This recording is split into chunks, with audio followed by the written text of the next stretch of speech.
Hello everyone, good morning all of you. क्या हाल चाल? I hope आप सब अच्छे होंगे। जो बच्चे लाइव हैं एक बार वापस से चैट पर आ जाइए और मुझे बताइए ऑडियो वीडियो क्लियर है कि नहीं। सबसे पहले आपका स्वागत करता हूं मिशन संभव 2.0, जहां पर हम सिर्फ कॉन्सेप्ट पर नहीं, मोर ओवर प्रैक्टिस पर ज्यादा ध्यान दे रहे हैं। क्वेश्चंस का प्रैक्टिस ज्यादा अच्छे से करवा रहे हैं। आज का अपना जो टॉपिक रहेगा वो रहेगा फाइनेंशियल इंस्ट्रूमेंट्स। ठीक है, आज का जो टॉपिक रहेगा वो फाइनेंशियल इंस्ट्रूमेंट्स रहेगा। जो बच्चे अवेलेबल हैं प्लीज एक बार चैट पर आ जाइए। फाइनेंशियल इंस्ट्रूमेंट शुरू करने से पहले मैं आपको कुछ चीजें बता देता हूं कि मैं कौन सी चीजें करने वाला हूं, क्या करने वाला हूं। तो सबसे पहले मैं आपको बता दूं कि ये जो फाइनेंशियल इंस्ट्रूमेंट का टॉपिक है ये हमारा 2 दिन चलेगा। आज लगभग 3 घंटे और कल लगभग 2 से ढाई घंटे। तो सर ये 3 घंटे 2 से ढाई घंटे मतलब सर ये 5 साढ़े 5 घंटे जो हैं आप लेने वाले हो, तो सर 5 साढ़े 5 घंटे में आप क्या करवाओगे? सो ध्यान से समझिए, मैं एक क्विक रिवीजन करवाऊंगा कॉन्सेप्ट्स का, ठीक है ना, प्लस डिटेल्ड क्वेश्चन प्रैक्टिस करवाऊंगा।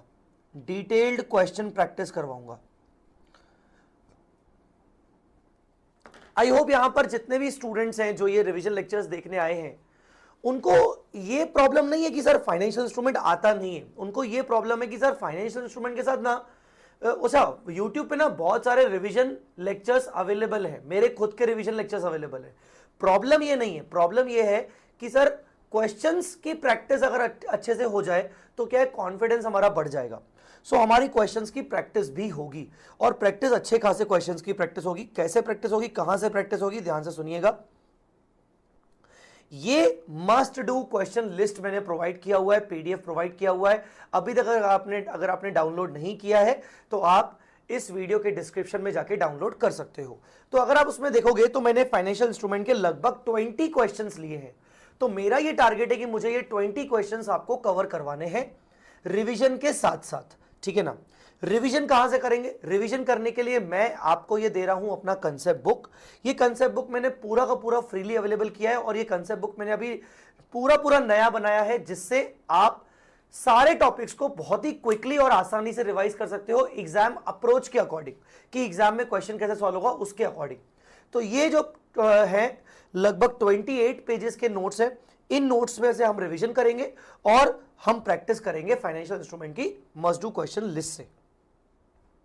तो ये दोनों चीजें डाउनलोड करके आपको अपने पास रखनी है अगर आप इस लेक्चर को बहुत अच्छे तरीके से कवर अप करना चाहते हो, ठीक है। तो अब होगा किस तरीके से, अरे यार एक सेकेंड, होगा किस तरीके से? होगा इस तरीके से कि आज मैं कुछ पोर्शन आपको करवा लूंगा और बाकी का पोर्शन आपको मैं कल करवाऊंगा। तो यहां से मैं निकाल चुका हूं फाइनेंशियल इंस्ट्रूमेंट क्वेश्चन नंबर 134 से लेकर कुल मिला के इस क्वेश्चन लिस्ट में 198 क्वेश्चंस मैंने आपको दिए हुए हैं, ठीक है। चलिए शुरू करते। So guys, once again good morning और जय माता दी सबको मेरी तरफ से, जय माता दी ऑल ऑफ यू। चलो स्टार्ट करते हैं। सर सबसे पहले 5 मिनट बहुत ही बेसिक बातें जरूरी है करना। आप, मुझे पता है आप सबको आता है, बट फिर भी बहुत ज्यादा बेसिक बातें करना जरूरी है। सबसे पहले सर फाइनेंशियल इंस्ट्रूमेंट क्या होते हैं? तो फाइनेंशियल इंस्ट्रूमेंट एक ऐसा कॉन्ट्रैक्ट है जो एक एंटिटी के लिए फाइनेंशियल असेट क्रिएट करेगा, ठीक है, और दूसरी एंटिटी के लिए वो फाइनेंशियल लायबिलिटी क्रिएट करेगा। एक एंटिटी के लिए फाइनेंशियल एसेट और दूसरी एंटिटी के लिए फाइनेंशियल लायबिलिटी। तो हमें यह समझना पड़ेगा कि सर फाइनेंशियल एसेट क्या होती है। तो फाइनेंशियल एसेट्स में क्या क्या आता है? कैश इंक्लूडिंग बैंक डिपॉजिट्स, मतलब आपके पास कैश है, बैंक में पैसा रखा है, वो फाइनेंशियल एसेट है। आपके पास किसी दूसरी कंपनी का इक्विटी शेयर है, वो फाइनेंशियल एसेट है। आपके पास राइट है, अधिकार है, contract to receive, a contractual right to receive the cash और एनी अदर फाइनेंशियल एसेट, जैसे इक्विटी शेयर्स। तो आपके पास राइट टू रिसीव कैश है, मतलब आपको कैश मिलने वाला है, या फिर आपको किसी दूसरी कंपनी से कोई इक्विटी शेयर मिलने वाला है, तो वो भी आपके लिए फाइनेंशियल एसेट है। चौथा, contractual right to exchange the financial asset और financial liability under the favourable terms. आप अपनी फाइनेंशियल एसेट को किसी और की फाइनेंशियल एसेट से एक्सचेंज करके एक ट्रांजैक्शन करना चाह रहे हो जिससे आपको कोई दूसरी फाइनेंशियल एसेट मिल जाएगी, आप अपनी फाइनेंशियल एसेट एक्सचेंज कर दोगे। रिलायंस का शेयर लेने वाले हो, उसके बदले विप्रो का शेयर दे दोगे, जिसके कारण आपको फेवरेबल सिचुएशन दिख रही है, आपको फायदा हो रहा है, अगेन आपके लिए फाइनेंशियल एसेट है। Last but not the least, derivative contracts के अंदर भी आपका फाइनेंशियल एसेट क्रिएट हो रहा है। सो डेरिवेटिव कॉन्ट्रैक्ट्स में भी फाइनेंशियल एसेट होता है। तो ये होते हैं आपके फाइनेंशियल एसेट। इसमें यहां पर सब चीजें लिखी हुई हैं कि सर कौन कौन से फाइनेंशियल एसेट होते हैं, कौन कौन से नहीं होते हैं। Tax related assets financial asset की कैटेगरी में नहीं आते, इंडिया 12 में कवर होते हैं। फिर अपन आ गए फाइनेंशियल लायबिलिटी में, अच्छा, जो बच्चे मुझे ये बोल रहे हैं, दो students who are asking for the English version ना, so English version of financial instrument वाला chapter, English version of India 115, English version of business combination consolidation is already available in the Mission Sambhav playlist. So go and check it out. So you will get the English version. Okay. So now what is financial liability? So financial liability क्या होता है? Financial liability contractual obligation to deliver cash, वहां था contractual right to receive cash or any other financial asset, यहां पर है contractual obligation to deliver the cash or to deliver any other financial asset. दूसरा है यहां पर again exchange, contractual obligation to exchange any asset or liability under the unfavourable terms. अगर आप अपनी कोई एसेट लायबिलिटी को एक्सचेंज कर रहे हो जिसमें आपको नुकसान हो रहा है, वो आपके लिए फिर कॉन्ट्रेक्चुअल लायबिलिटी है, बिकॉज आपको ज्यादा पे करना पड़ेगा, मिलेगा कम, तो जो एक्सेस पैसा पे करना पड़ेगा वो आपके लिए कहीं ना कहीं एक लायबिलिटी है। फिर है कॉन्ट्रैक्ट दैट विल बी और may be settled in entities own equity instrument. एक ऐसा कॉन्ट्रैक्ट जो एंटिटी अपने खुद के इक्विटी इंस्ट्रूमेंट में सेटल करेगी, ठीक है ना। अपन बातें इस पे क्या होगा, non derivative for which entity is or may be obliged to deliver a variable number of entities own equity instrument. मान लीजिए एक कन्वर्टेबल डिबेंचर है, मान लीजिए एक कन्वर्टेबल प्रेफरेंस शेयर है, इसको मैं सेटल करूंगा फ्यूचर में कन्वर्जन के रूप में, ठीक है। मैं फिर से बोल रहा हूं, एक कन्वर्टेबल डिबेंचर है, एक कन्वर्टेबल प्रेफरेंस शेयर है, जिसको मैं 5 साल बाद कन्वर्ट करूंगा इक्विटी शेयर्स में, पर मैं कितने इक्विटी शेयर दूंगा इसका मैं कुछ नहीं बोल सकता। ये जो कन्वर्जन होगा ये फिक्स कन्वर्जन नहीं है।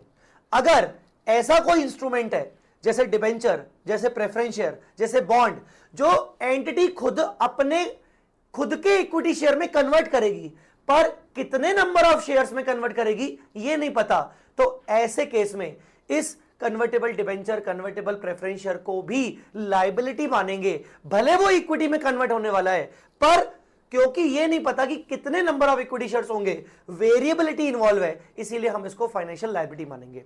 जबकि अगर यहीं पर एक कंपलसरी कन्वर्टेबल डिबेंचर होता जो कि फिक्स नंबर में कन्वर्ट हो रहा है, जो कि किस में कन्वर्ट हो रहा है, fix number of equity share में कन्वर्ट हो रहा है, तो हम उसको फाइनेंशियल लायबिलिटी की कैटेगरी में नहीं मानेंगे। तो फाइनेंशियल लायबिलिटी में आने के लिए वेरिएबल नंबर का कन्वर्जन जरूरी है, ठीक है।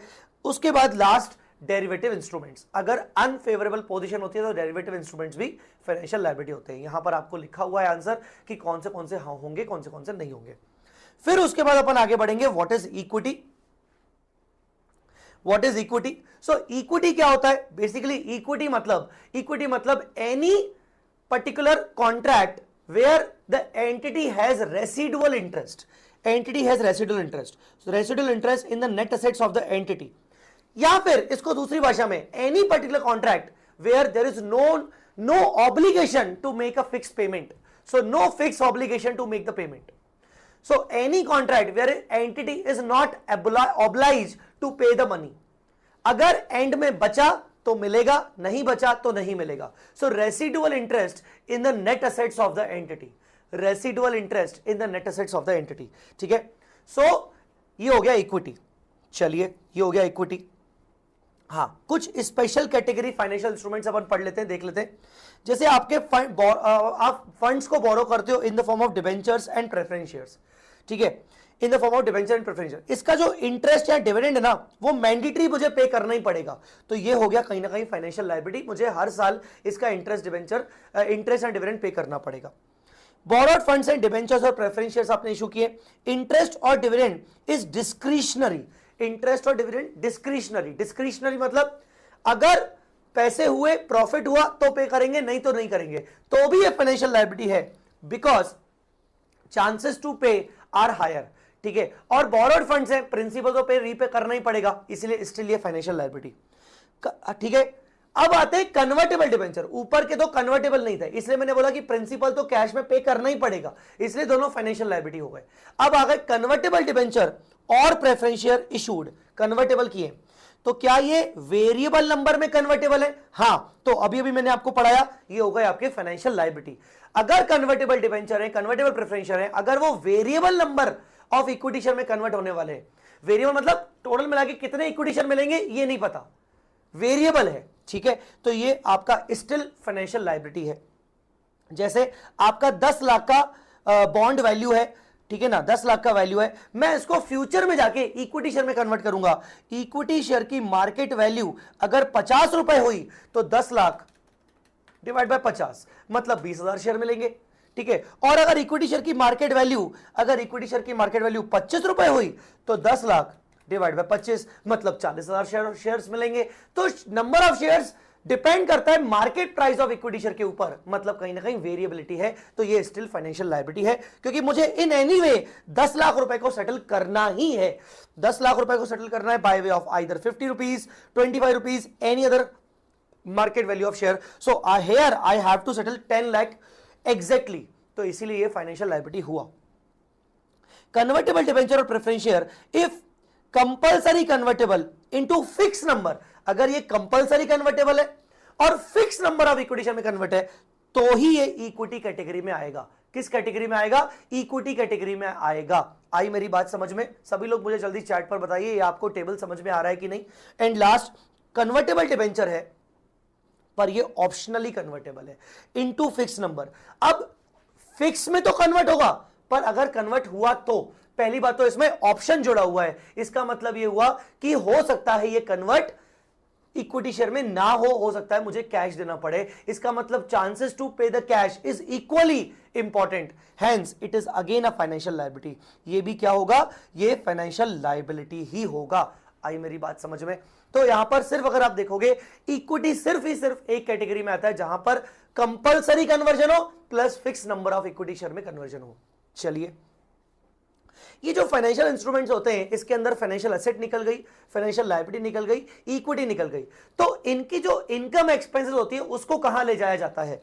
तो अगर आप फाइनेंशियल एसेट की बात करोगे तो इनका जो भी इंटरेस्ट और डिविडेंड आपको मिलता है, आप फाइनेंशियल एसेट्स के ऊपर जो भी आपको इनकम और रेगुलर इनकम आता है, जो डिविडेंड इनकम आता है, मैं बात कर रहा हूं रेगुलर इनकम की, वो आप हमेशा P&L में लेके जाते हो। मैं फेयर वैल्यू गेन और लॉस की बात नहीं कर रहा हूं, मैं किसकी बात कर रहा हूं? रेगुलर इनकम की, ठीक है ना। एक सेकेंड, मैं बात कर रहा हूं रेगुलर इनकम की, ठीक है। इसके अलावा अगर हम बात करें फाइनेंशियल लायबिलिटी पे जो भी हमें इंटरेस्ट पे करना पड़ता है, वो फाइनेंशियल लायबिलिटी का इंटरेस्ट हमें कहां डालना पड़ता है? P&L में। जबकि इक्विटी के अंदर अगर कोई एक्सपेंस होता है, कोई भी एक्सपेंस या कोई भी अगर आपने कलेक्शन किया है, कोई भी एक्सपेंस और एनी प्रीमियम रिसीव्ड, आपने कोई प्रीमियम रिसीव किया, तो इक्विटी के अंदर अगर आप कोई ऐसा ट्रांजैक्शन कर रहे हो जिसमें आपको एक्सपेंसेस हो रहे हैं, इनकम्स हो रहे हैं, वो आप हमेशा रिटेन्ड अर्निंग में डायरेक्टली रिकॉग्नाइज करोगे। कहां रिकॉग्नाइज करोगे? रिटेन्ड अर्निंग में रिकॉग्नाइज करोगे, ठीक है। सो ये था कुछ बेसिक पॉइंट्स जिसको लेकर आई होप आपको अभी थोड़ी सी क्लैरिटी और अच्छे से आ गई होगी। अब अपन चलते हैं अपने मेन वर्जन पर, जिसके अंदर हमें फाइनेंशियल एसेट, लायबिलिटी और इक्विटी इन सबके अकाउंटिंग ट्रीटमेंट्स वगैरह देखने होते हैं, ठीक है बेटा। आगे बढ़े तो सबसे पहले हम बात करेंगे, एक एक करके बात करेंगे, फाइनेंशियल एसेट की बात करेंगे, फाइनेंशियल लायबिलिटी की बात करेंगे और इक्विटी की बात करेंगे जितना जरूरी होगा। तो सबसे पहले financial asset. Guys, financial assets को का अकाउंटिंग करने के लिए उसको 3 कैटेगरीज में डिवाइड किया गया है।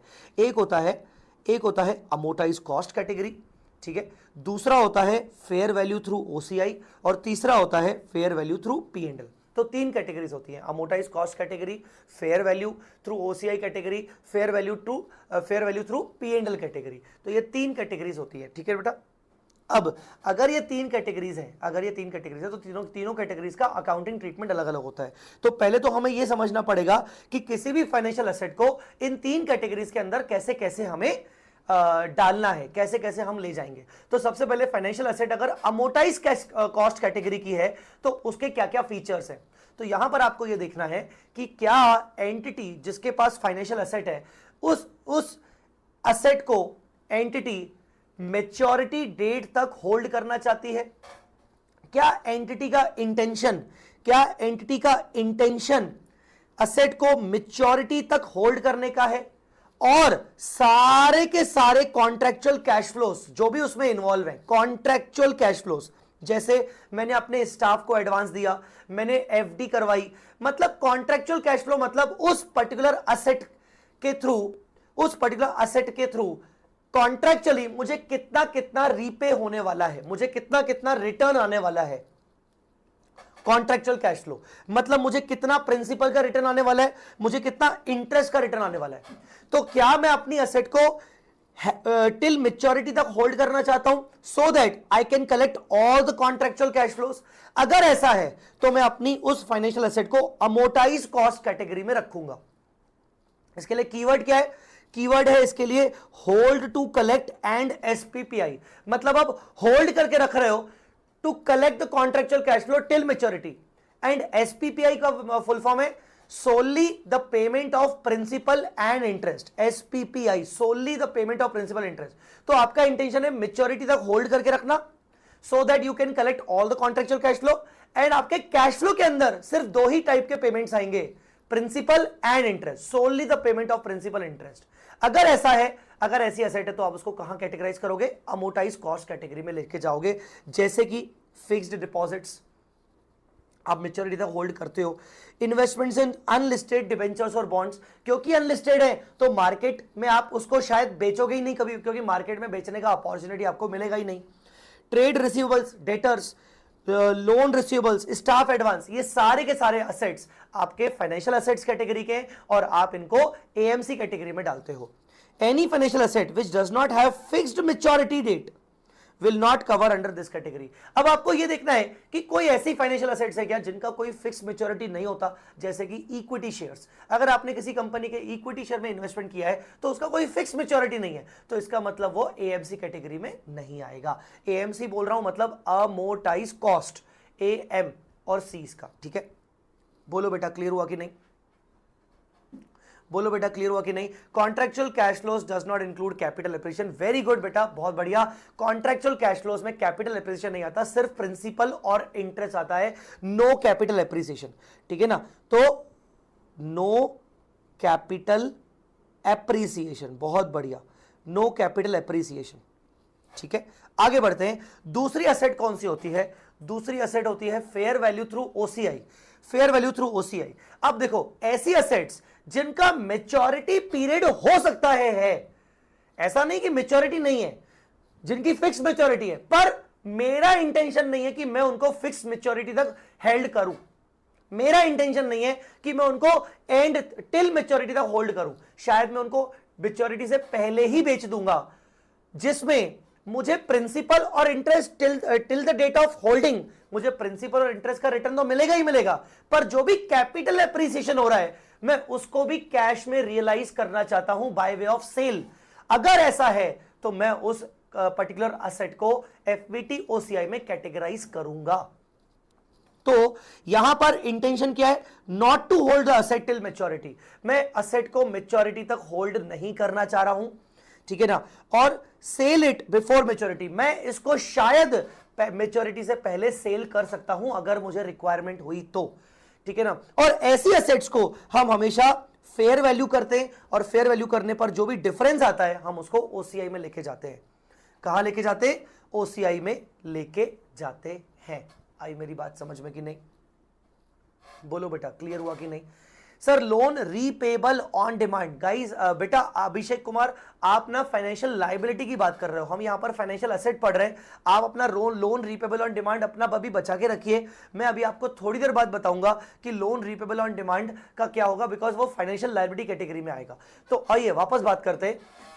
अगर एंटिटी का इंटेंशन होल्ड करने का नहीं है टिल मैच्योरिटी, मैच्योरिटी से पहले बेचा जा सकता है या फिर मैच्योरिटी है ही नहीं, ठीक है ना। पर जब तक मैं होल्ड करता रहूंगा तब तक मुझे एसपीपीआई होता रहेगा, जब तक होल्ड करूंगा, मतलब मुझे कॉन्ट्रैक्चुअल कैश फ्लोस प्रिंसिपल और इंटरेस्ट के फॉर्म में तो मिलेंगे ही मिलेंगे, पर मेरा होल्ड करने का इंटेंशन है नॉट टिल मैच्योरिटी, मैं मैच्योरिटी से पहले उसको सेल कर सकता हूं। तो इसके कीवर्ड्स हैं hold to collect and sell, मतलब मैं कलेक्ट क्या करूंगा, प्रिंसिपल प्लस इंटरेस्ट, पर मेच्योरिटी से पहले सेल कर दूंगा। सेल करूंगा तो जो भी कैपिटल एप्रिसिएशन है मैं उसको भी कैश में रियलाइज करना चाह रहा हूं। So if intention is not clear, investor may sell or hold, then also such financial asset will be categorized under FVT OCI। Sir अगर मेरा इंटेंशन क्लियर नहीं, मुझे नहीं पता कि मैं मेच्योरिटी तक होल्ड करूंगा कि नहीं, तो ऐसे केस में आप FVT OCI में लेके जाओगे। Here investor wants to collect some of the contractual cash flows and other cash flows। other cash flows मतलब कहीं ना कहीं कैपिटल एप्रिसिएशन। तो अगर मुझे थर्ड कैश फ्लो चाहिए, दो कैश फ्लो तो मुझे ऊपर भी मिल रहे थे, प्रिंसिपल और इंटरेस्ट, पर मुझे थर्ड कैश फ्लो कमाने की भी मुझे इच्छा है, तो मैं उसको FVT OCI में ले जाऊंगा। आई मेरी बात समझ में? क्लियर है कि नहीं? अब आप इसको FVT OCI को AMC से कंपैरिजन अगर करोगे तो आपको एक बात समझ में आएगी कि AMC के अंदर भी आपको प्रिंसिपल इंटरेस्ट मिल रहा है, FVT OCI वाली कैटेगरी में भी प्रिंसिपल इंटरेस्ट मिल रहा है। मतलब एक ऐसी एसेट जिसमें आपको प्रिंसिपल इंटरेस्ट का रिटर्न आएगा, कॉन्ट्रैक्चुअली बोला गया आएगा, बट हो सकता है आप अगर उसको पहले ही बेच दोगे तो आप मैच्योरिटी तक होल्ड नहीं कर रहे हो, इसलिए बस आप उसको FVT OCI में लेके जा रहे हो। ठीक है, तो दोनों के अंदर कॉन्ट्रैक्चुअल कैश फ्लोज कॉमन है। आई बात समझ में कि नहीं? बोलो बेटा, क्लियर? चलिए, उसके बाद the third category is the residual category. मतलब थर्ड कैटेगरी के अंदर ऐसा है कि हम ऐसी कोई एसेट जिसको फर्स्ट दो कैटेगरी में नहीं डाल पा रहे हैं, उस कैटेगरी को डालते हैं हम FVTPL में। मतलब ऐसी एसेट जिसका कोई मैच्योरिटी नहीं है, जिसका फिक्स मैच्योरिटी नहीं है, ऐसी एसेट जहां पर फिक्स कॉन्ट्रैक्चुअल कैश फ्लोज नहीं है, CCF कॉन्ट्रैक्चुअल कैश फ्लोज, जहां पर कोई फिक्स कॉन्ट्रैक्चुअल कैश फ्लोज नहीं है, गारंटीड कैश फ्लोज नहीं है, उस एसेट को हम डालेंगे FVTPL में, जैसे कि इक्विटी शेयर्स का investment. If intention of the investor is to hold the asset for trading purpose only. अब मेरा इंटेंशन होल्ड करने का है, वो भी trading purpose. At least FVT OCI में मेरा ट्रेडिंग नहीं था, मैं बोल रहा था कि मैं होल्ड करूंगा, जब मुझे मार्केट अपॉर्चुनिटी मिलेगी मैं तब बेचूंगा।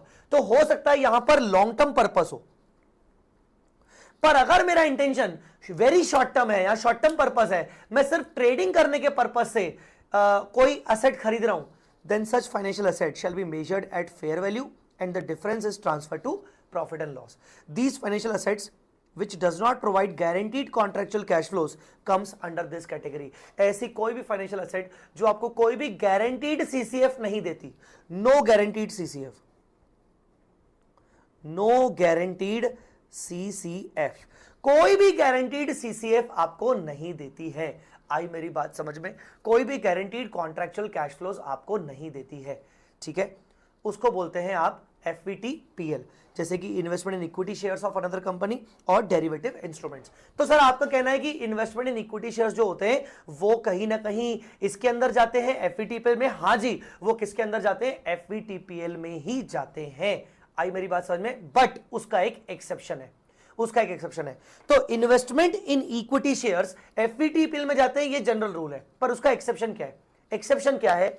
तो एक्सेप्शन ये है कि क्या आपको पहले देखना है कि जो आपके इक्विटी इन्वेस्टमेंट है वो हेल्ड फॉर ट्रेडिंग है या वो हेल्ड फॉर ट्रेडिंग नहीं है।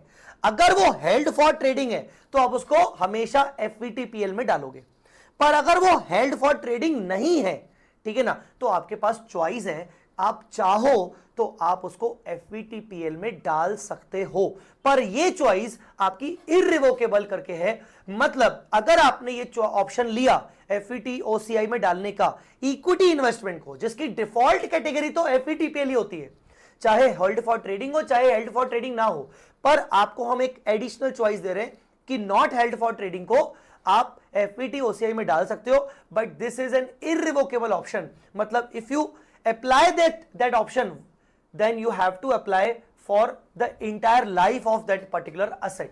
आप स्टेप बैक नहीं कर सकते हो, आप उसको चेंज नहीं कर सकते हो। ऐसे केस में वो इक्विटी इंस्ट्रूमेंट को आप FVT OCI में डालोगे। अब जो भी डिफरेंस आएंगे फेयर वैल्यू गेन और लॉस के, वो आप हमेशा OCI के अंदर डालोगे। तो investment in equity shares of another company is categorised under FVTPL, ये हमें पता है। Investment in equity shares are not held for trading, अगर वो हेल्ड फॉर ट्रेडिंग नहीं है तो इन्वेस्टर के पास चॉइस है कि वो उनको एफईटी ओसीआई में डाल सकता है, एफईटीपीएल में ना, ठीक है ना। ये ऑप्शन इररिवोकेबल है, मतलब ये हमेशा फॉलो करना पड़ेगा अगर आपने अप्लाई कर दिया तो, ठीक है, और आप उसको रिक्लासिफाई करके पीएनएल में नहीं लेके आओगे, ठीक है। अब कुल मिला के कंक्लूजन क्या है कि अगर एचएफटी वाले हैं तो आपको एफईटीपीएल में डालना पड़ेगा, अगर नॉट एचएफटी है तो आपके पास चॉइस है एफईटी ओसीआई या एफईटीपीएल की। बेटा क्लियर? इनकी अकाउंटिंग ट्रीटमेंट अपन आगे देखेंगे। आई होप आपको इतना पोर्शन समझ में आ गया होगा। बोलिए गाइस, इतना पोर्शन आज तक समझ में आ गया होगा?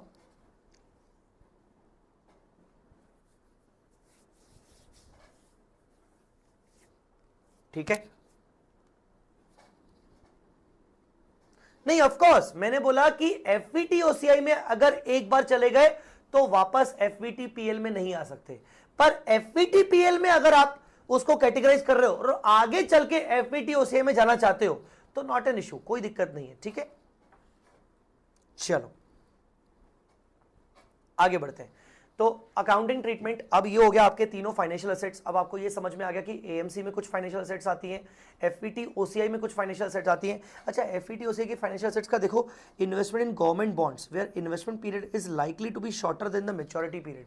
जहां गवर्नमेंट बॉन्ड्स में आपने इन्वेस्टमेंट किया पर आपका उसका इन्वेस्टमेंट पीरियड जो है वो मैच्योरिटी पीरियड से कम है, मतलब आपका मैच्योरिटी पीरियड 10 साल का है, पर आपने बोला कि नहीं मैं 10 साल के लिए इन्वेस्टमेंट नहीं करूंगा, मेरा इन्वेस्टमेंट का इंटेंशन सिर्फ 6 साल का है, तो आप कहीं ना कहीं अपने बॉन्ड्स को एफईटी ओसीआई में कैटेगराइज कर सकते हो। मैं बार बार आपको यह बताने की कोशिश कर रहा हूं कि फिक्स प्रिंसिपल इंटरेस्ट आपको एएमसी कैटेगरी में भी दिख रहा है और आपको एफईटी ओसीआई में भी दिख रहा है, फिक्स कॉन्ट्रैक्चुअल कैश फ्लोज दोनों के अंदर दिख रहा है। बस फर्क इतना है कि एफईटी ओसीआई वाली कैटेगरी को मैं मैच्योरिटी से पहले मार्केट में बेच सकता हूं अगर मुझे अपॉर्चुनिटी मिली तो, मुझे पैसों की जरूरत हुई तो, मतलब फिक्स इंटरेस्ट मुझे यहां मिलेगा। चलिए आई होप आपको यहां तक समझ में आ गया होगा। नेक्स्ट चलते हैं अपन accounting treatment of financial assets.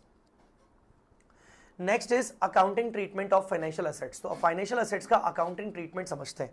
So financial assets को अभी मैंने कैटेगराइज करना आपको सिखा दिया, अब मैं आपको सिखाने वाला हूं कि इनका अकाउंटिंग ट्रीटमेंट क्या होगा। बेटा क्वेश्चंस ना यहां से लेकर आएंगे, so if someone is waiting for the sir कुछ क्वेश्चंस का भी रिवीजन वगैरह हो जाए तो डेफिनेटली यस, क्वेश्चन का रिवीजन भी हो जाएगा, क्वेश्चन आएंगे, don't worry. So accounting treatment of financial assets, financial asset का अकाउंटिंग ट्रीटमेंट जिसमें हम financial asset under AMC category का अकाउंटिंग ट्रीटमेंट हम सबसे पहले देखने वाले हैं। तो देखिए जी क्या बोल रहा है, एएमसी कैटेगरी को आप हमेशा फेयर वैल्यू पर रिकॉर्ड करते हो। पहली बात तो कोई भी एसेट हो, चाहे एएमसी, एफईटी ओसीआई, एफईटीपीएल, हर एसेट आपकी फेयर वैल्यू पर रिकॉर्ड होगी। अब यहां पर फेयर वैल्यू निकलेगा कैसे, तो फेयर वैल्यू निकलेगा present value of future cash flows. वैसे भी आपको पता है कि आपकी जो सीसीएफ है, कॉन्ट्रेक्चुअल कैश फ्लोज है, वो गारंटीड है और आप तो मेच्योरिटी पीरियड तक होल्ड करने वाले हो, तो आपको पहले दिन से पता है till the end of the maturity कि आपको कितने कितने कैश फ्लोज कब कब मिलेंगे, कैसे कैसे मिलेंगे, तो आप उनका प्रेजेंट वैल्यू निकालोगे आज और प्रेजेंट वैल्यू को आप फेयर वैल्यू बोलते हुए आप उस अमाउंट पे अपनी एसेट को रिकॉर्ड करोगे। ठीक है, आई बात समझ में। Present value shall be calculated using market interest rate. Present value निकालने के लिए आप मार्केट इंटरेस्ट रेट लोगे, उसको आप इफेक्टिव रेट ऑफ इंटरेस्ट भी बोलते हो। तो प्रेजेंट वैल्यू पे आप अपनी एसेट को रिकॉर्ड करोगे, एएमसी वाली एसेट को। अगर कोई ट्रांजैक्शन कॉस्ट होगी, ट्रांजैक्शन कॉस्ट मतलब आपने कोई एसेट खरीदा, उसके रिगार्डिंग आपने कोई ब्रोकरेज पे किया, आपने कोई स्टैंप ड्यूटी चार्जेस पे किया, मतलब आप कोई भी एडिशनल खर्चा कर रहे हो ट्रांजैक्शन कॉस्ट का। तो ट्रांजैक्शन कॉस्ट क्या है आपके लिए, वो ट्रांजैक्शन कॉस्ट आपके लिए एक आउटफ्लो है। कहीं ना कहीं ट्रांजैक्शन कॉस्ट क्या है, वो आउटफ्लो है। और जो आपने फाइनेंशियल एसेट में पैसा इन्वेस्टमेंट किया है वो भी आपके लिए आउटफ्लो है। तो अगर ट्रांजैक्शन कॉस्ट आप पे कर रहे हो, फाइनेंशियल एसेट का पैसा भी इन्वेस्ट कर रहे हो, तो दोनों आउटफ्लो है, तो दोनों को आप ऐड कर दोगे। आई बात समझ में। But sometimes when you invest something, तो ट्रांजैक्शन कॉस्ट आप कहीं ना कहीं कलेक्ट भी करते हो। जब आप पैसा इन्वेस्ट करते हो तो हो सकता है ऐसी सिचुएशन हो जाए जहां पर आप ट्रांजैक्शन कॉस्ट प्रोसेसिंग फीस के नाम पे कलेक्ट कर रहे हो कि भाई मैं तेरी कंपनी में इतना पैसा लगाऊंगा पर इसका ये 2% प्रोसेसिंग फीस लगेगा। मैं तेरी कंपनी में पैसा लगाने को तैयार हूं पर इसका 2% प्रोसेसिंग फीस लगेगा। तो अगर ऐसा है तो ध्यान से देखो कि आप कहीं ना कहीं पैसा लगा रहे हो प्रिंसिपल अमाउंट का, तो वो हो गया आउटफ्लो, और आप कुछ ट्रांजैक्शन कॉस्ट के नाम पर कुछ कलेक्शन कर रहे हो, वो हो गया इनफ्लो। तो ये कहीं ना कहीं आपको नेट ऑफ करना पड़ेगा, तो इसलिए मैंने लिखा है it is treated as current outflow and added to the initial outflow of the asset. तो बेसिकली ट्रांजैक्शन कॉस्ट आपका आउटफ्लो हो गया और जो आप प्रिंसिपल अमाउंट का आउटफ्लो कर रहे हो उसमें ऐड हो जाएगा।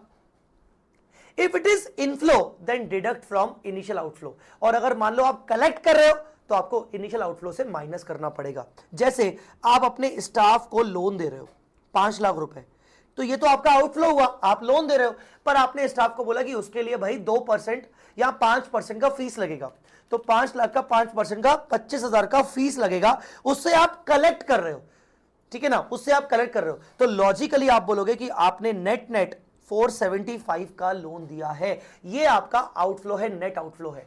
तो आप इसको 25,000 को आपने माइनस इसलिए किया क्योंकि आपके लिए वो इनफ्लो था। ठीक है, आई मेरी बात समझ में कि नहीं? तो इस बेसिस पर आपको असेट रिकॉर्ड करना है, प्रेजेंट वैल्यू तो करना ही है, पर आपको ट्रांजैक्शन कॉस्ट का इस तरीके से प्लस माइनस करना है। ठीक है, अब मुझे बताओ, जब आप अपनी एसेट को रिकॉर्ड करोगे और मान लो आपने नेट आउटफ्लो दिया, सुनिए मेरी बात ध्यान से, आपका नेट आउटफ्लो गया 4,75,000 का, आपका ये नेट आउटफ्लो गया 475। अब या तो जो मैं प्रेजेंट वैल्यू वाली कैलकुलेशन कर रहा हूं वो 475 के बराबर आनी चाहिए, मतलब प्रेजेंट वैल्यू 475 आ गया, दैट्स इट।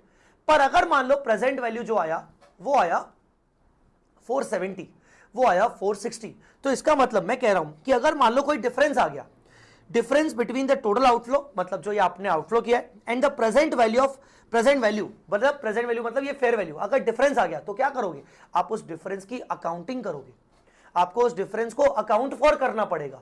आप उस डिफरेंस को आइदर P&L में लेके जाओगे या फिर आपको देखना पड़ेगा कि वो जो फाइनेंशियल एसेट है वो किस नेचर की है। क्या आपने स्टाफ लोन दिया है और जो प्रेजेंट वैल्यू आ रहा है वो 460 आ रहा है, इसका मतलब ये है कि आज आपने स्टाफ को 475 का लोन दिया है। सर लोन तो 5 लाख का दिया ना, अबे गधे, उसके बदले तूने 25,000 रुपए रिकवर भी तो कर लिए ट्रांजैक्शन कॉस्ट के नाम पर, तो तूने नेट को कितना लोन दिया है? 475, पर तुझे आज उसकी प्रेजेंट वैल्यू कितनी दिख रही है? 460, मतलब इतना कहीं ना कहीं रिकवरेबल है, ये है रिकवरेबल। सो ये अगर रिकवरेबल है, दिस इज रिकवरेबल, तो यार तुम अपनी एसेट को इतने पे रिकॉर्ड करोगे, तुम एंट्री पास करोगे financial asset account debit 460, financial asset account debit 460 to bank 475, तो जो डिफरेंस आ रहा है 15,000 का, उसका क्या करोगे? डिपेंड करता है कि असेट कौन से नेचर की है। असेट तुम्हारा स्टाफ लोन है, असेट तुम्हारा लीजिंग ट्रांजैक्शन के अंदर तुमने कोई सिक्योरिटी डिपॉजिट दिया है, असेट तुम्हारा ऐसा है कि तुम पेरेंट कंपनी हो, तुमने अपने सब्सिडरी कंपनी को लोन दिया है, ठीक है ना, तुम सब्सिडरी कंपनी हो, तुम अपने पेरेंट कंपनी को लोन दे रही हो, या फिर कोई दूसरा केस है। तो अगर ये डिपेंड करता है कि हम इस डिफरेंस को क्या क्या करेंगे। तो अगर स्टाफ लोन है तो डिफरेंस अमाउंट 15,000 को मैं इंप्लॉय बेनिफिट एक्सपेंस मान लूंगा और उसको मैं over the life of the loan amortise करूंगा। अगर सिक्योरिटी डिपॉजिट मैंने दिया है लीजिंग ट्रांजैक्शन के अंदर, तो मैं उसको 15,000 को प्रीपेड लीज रेंट मान लूंगा। 15,000 जो है मैं उसको प्रीपेड लीज रेंट मान लूंगा, क्योंकि मुझे पता है वो मेरा रिकवर नहीं होने वाला। तो दिया मैंने सिक्योरिटी डिपॉजिट है, पर मुझे रिकवर होगा 15,000, तो मैं उसको प्रीपेड लीज रेंट मानते हुए अमोटाइज करूंगा ओवर द लीज टर्म। अगर मैं पेरेंट हूं, मैंने अपनी सब्सिडी को लोन दिया है, तो 15,000 तो मेरा रिकवर होने नहीं वाला, या हो सकता है मैं उस 15,000 को रिकवर अलग तरीके से करूं फ्यूचर में सब्सिडी से प्रॉफिट कमा के, तो मैं उसको इन्वेस्टमेंट कॉस्ट में लेके जाऊंगा। अगर सब्सिडी ने पेरेंट को लोन दिया है और सब्सिडी बोल रही थी 15,000 रिकवर तो नहीं होने वाला, तो सब्सिडी इसको डिविडेंड मान लेगी। सब्सिडी बोलेगी कि एक तरीके से मैंने पेरेंट कंपनी को 15,000 का डिविडेंड दे दिया, मतलब मैंने उसको 475 का लोन दिया पर मुझे रिकवरी 460 होगी, तो 15,000 का डिविडेंड मान लेंगे। और अगर ये चारों केसेस नहीं है, कुछ और ही है, तो आप उसको डायरेक्टली P&L में लेके जाओगे। आई मेरी बात समझ में कि नहीं? बोलो बेटा, आई मेरी बात समझ में कि नहीं? सो गाइस, आपको समझ में आ रहा है मैं क्या बोल रहा हूं? आपकी एक फाइनेंशियल एसेट है जो कि आपने अमोटाइज कॉस्ट कैटेगरी में बुक की है, तो आप उसको फेयर वैल्यू पर रिकॉर्ड करोगे। फेयर वैल्यू निकालने के लिए आपको सीसीएफ का प्रेजेंट वैल्यू करना पड़ेगा, ट्रांजैक्शन कॉस्ट को आपको नेट ऑफ करना पड़ेगा। अगर आउटफ्लो है ट्रांजैक्शन कॉस्ट का तो ऐड करना पड़ेगा, इनफ्लो है तो माइनस करना पड़ेगा। जब आप रिकॉर्ड करोगे और आप प्रेजेंट वैल्यू पर रिकॉर्ड करोगे जिसका आउटफ्लो कम ज्यादा है, तो डिफरेंस अमाउंट को आप इस तरीके से ट्रीट करोगे। स्टाफ एडवांस में एम्प्लॉय बेनिफिट कॉस्ट जो कि defer and amortise, leasing transaction में prepaid lease rent, defer and amortise. Parent ने लोन दिया सब्सिडरी को तो इन्वेस्टमेंट अकाउंट, सब्सिडरी ने लोन दिया पेरेंट को तो डिफरेंस आया तो सब्सिडरी के point of dividend, and other case में इमीडिएटली ट्रांसफर टू पी&एल। बोलो बेटा आया समझ में कि नहीं? ये सारे केसेस आपको समझ में आ रहे हैं कि नहीं? आगे बढ़ते, आपने एक बार अपनी फाइनेंशियल एसेट को प्रेजेंट वैल्यू पर रिकॉर्ड कर लिया, ठीक है ना, मतलब 460 पे रिकॉर्ड हो गई। अब आप उसको क्या करोगे? उसके ऊपर आप इंटरेस्ट इनकम कैलकुलेट करोगे। आप क्या कैलकुलेट करोगे? इंटरेस्ट इनकम कैलकुलेट करोगे। वही सेम डिस्काउंटिंग रेट यूज करोगे जिस डिस्काउंटिंग रेट पर आपने प्रेजेंट वैल्यू निकाला था, वही रेट आप यूज करोगे, ठीक है ना। अब आप इंटरेस्ट कैसे निकालोगे? इंटरेस्ट निकालने के लिए आप सब जानते हो, ओपनिंग बैलेंस के ऊपर इंटरेस्ट निकलेगा और आपको ड्यूरिंग द ईयर का कलेक्शन होगा और एंड में आपका क्लोजिंग आ जाएगा। फिर ये क्लोजिंग अगले साल का ओपनिंग होगा, इसके ऊपर इंटरेस्ट निकलेगा, कलेक्शन अलग से मिलेगा, माइनस करके क्लोजिंग आ जाएगा। सो आपका इंटरेस्ट जो निकलेगा वो ओपनिंग बैलेंस पे निकलेगा। ऑफ कोर्स यहां पर यह भी होता है कि इंटरेस्ट ओपनिंग पे तब निकलेगा जब आपको कलेक्शन जो आ रहा है वो ईयर एंड पे आ रहा है, पर अगर आपको कलेक्शन ईयर के बिगिनिंग में आ रहा है तो ये वाला कॉलम आप ओपनिंग के बाद बनाओगे और फिर जो बैलेंस बचेगा उसके ऊपर आप इंटरेस्ट निकालोगे। ये आप सब जानते हो, मैं अज्यूम करके चल रहा हूं। क्या जर्नल एंट्रीज करते हो जब तुम फाइनेंशियल एसेट रिकॉर्ड करोगे एएमसी में? तो तुम्हारी पहली एंट्री होगी financial asset account debit to bank. अब हो सकता है इस एंट्री में कोई डिफरेंस नहीं आया, जैसे 475 टू 475 हो गया, पर अगर इस एंट्री में डिफरेंस आया तो डिफरेंस को अपने यहां पर ट्रीट किया है। उसके बाद आप अपनी इनकम बुक करोगे, इंटरेस्ट इनकम बुक करोगे तो फाइनेंशियल एसेट की वैल्यू बढ़ जाएगी और इधर से टू फाइनेंस इनकम कर लोगे। इसके अलावा bank account debit to financial asset, जब आपको कलेक्शन होगा तो कलेक्शन का एंट्री हो गया, इंटरेस्ट इनकम का एंट्री हो गया और जो आपने इनिशियल इन्वेस्टमेंट किया था उसका एंट्री हो गया। पर इस फर्स्ट वाली एंट्री में डिफरेंस आ सकता है। बोलो बेटा आया समझ में कि नहीं? आई होप आपको यहां तक चीजें क्लियर हो रही होंगी। Then the next one is types of financial assets at amortise cost. ये बहुत इंपॉर्टेंट है, इसके ऊपर हम अच्छे से थोड़ा सा फोकस करने वाले हैं, ठीक है। अभी तक अगर आपको कुछ पूछना है, कोई डाउट हो तो मुझे बताइए।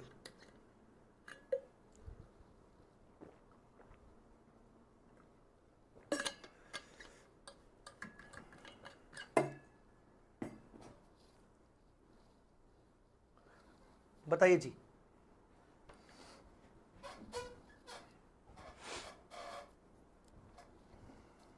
Types of financial assets at amortise cost. Types of financial assets at amortise cost. अब ध्यान से सुनना, अमोर्टाइज कॉस्ट के अंदर ही दो टाइप की एसेट हो सकती है। सर उसको प्रीपेड रेंट ही बोलेंगे? हाँ जी, प्रीपेड रेंट ही बोलेंगे, prepaid lease rent account, prepaid lease rent account. ऐसा अमोर्टाइज कॉस्ट कैटेगरी में ही दो टाइप की फाइनेंशियल एसेट्स होती हैं। दो सिचुएशंस होती हैं लॉजिकली। लोन इज गिवन, मान लो आपने स्टाफ लोन दिया, आप पेरेंट कंपनी हो आपने सब्सिडरी को लोन दिया, आप सब्सिडरी कंपनी हो आपने पेरेंट को लोन दिया, ठीक है ना। मोस्टली आप देखोगे तो अमोर्टाइज कॉस्ट कैटेगरी में ना लोन टाइप की चीजें आएंगी, लोन, डेटर्स, ऐसे जहां पर फिक्स पेमेंट आपको वापस मिलने वाला है। तो आपने जो लोन दिया है स्टाफ को वो आपने दिया है एट ऑफ मार्केट टर्म्स। ये ऑफ मार्केट टर्म्स क्या होता है? ऑफ मार्केट टर्म्स का मतलब होता है कि मान लो आपने स्टाफ को अपने लोन दिया है 5% कॉन्ट्रैक्चुअल रेट पर। कॉन्ट्रैक्चुअल रेट कितना है? 5% है, पर मार्केट में रेट चल रहा है 8% का। मार्केट का जो रेट चल रहा है वो रेट क्या चल रहा है? 8% का। तो इसको बोलेंगे of market terms. Off market मतलब मार्केट से हटके आपने उसको लोन दिया है 5% का, ठीक है ना। या हो सकता है 5 ना देके 10% पे दिया हो, मार्केट में रेट चल रहा है 8% का पर आपने दिया है 10% का रेट, मतलब मार्केट रेट से अलग। तो कॉन्ट्रैक्चुअल रेट इज हायर और lower than the market interest rate.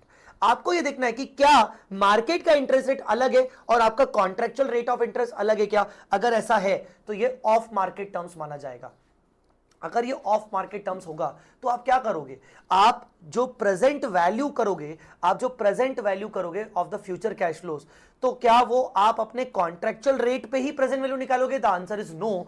ऐसे केस में आपको क्वेश्चन के अंदर मार्केट रेट दिया जाएगा, तभी तो आपको पता चलेगा ना कि भाई आपका कॉन्ट्रैक्चुअल रेट मार्केट रेट से कम ज्यादा है कि नहीं। आपको पता कैसे चलेगा? जब क्वेश्चन में आपको मार्केट रेट भी दिया होगा, आपको कॉन्ट्रैक्चुअल रेट भी दिया होगा, तो आपको पता चल जाएगा कि मार्केट रेट तो अलग है, कॉन्ट्रैक्चुअल रेट तो अलग है। तो जो आप प्रेजेंट वैल्यू वाली जो चीज करोगे ना वो मार्केट रेट पर निकालोगे। Initial recognition of financial asset, आप present value of CCF inflows को मार्केट रेट पर निकालोगे। इफेक्टिव रेट आप किसको मानोगे? मार्केट रेट को मानोगे, ठीक है ना। यहां जो आपका इनिशियल आउटफ्लो, इनफ्लो, वॉटेवर जो भी आ रहा है, इनिशियल आउटफ्लो मतलब जो भी आपने लोन पे किया, मतलब आप मान लीजिए आपने अपने स्टाफ को लोन पे किया 5 लाख, ये हो गया आपका इनिशियल आउटफ्लो, ठीक है ना। ये हो गया आपका इनिशियल आउटफ्लो 5 लाख रुपए का, से 5 लाख रुपीस का। और जो आप प्रेजेंट वैल्यू कर रहे हो मार्केट रेट पर, वो डेफिनेटली कम आएगा, क्योंकि अगर आपका मार्केट रेट ज्यादा है और कॉन्ट्रेक्चुअल रेट कम है तो डेफिनेटली वो आपका डिफरेंट आएगा। तो प्रेजेंट वैल्यू आया फॉर एग्जांपल 480, प्रेजेंट वैल्यू आया 480, तो बाकी का जो 20,000 बच गया, उस 20,000 को आप क्या करोगे? उस 20,000 को आप या तो P&L में ट्रांसफर करोगे, मतलब या तो फिर वही जो मैंने बताया कि अगर वो स्टाफ एडवांस होगा तो employee benefit expense defer and amortise, leasing transaction हुआ तो prepaid lease rent defer and amortise, investment cost या फिर डिविडेंड या फिर P&L, तो इस तरीके से आप उसका ट्रीटमेंट करोगे, ठीक है। आई मेरी बात समझ में? यहां मैंने ऑल दो लिख दिया है, difference is gain loss transfer to P&L और डेफर एंड अमोर्टाइज, ये लिख देता हूं ताकि आप उससे रिलेट कर सको कि हाँ जो ऊपर मैंने समझाया वो वही है। बोलो बेटा, आया समझ में कि नहीं?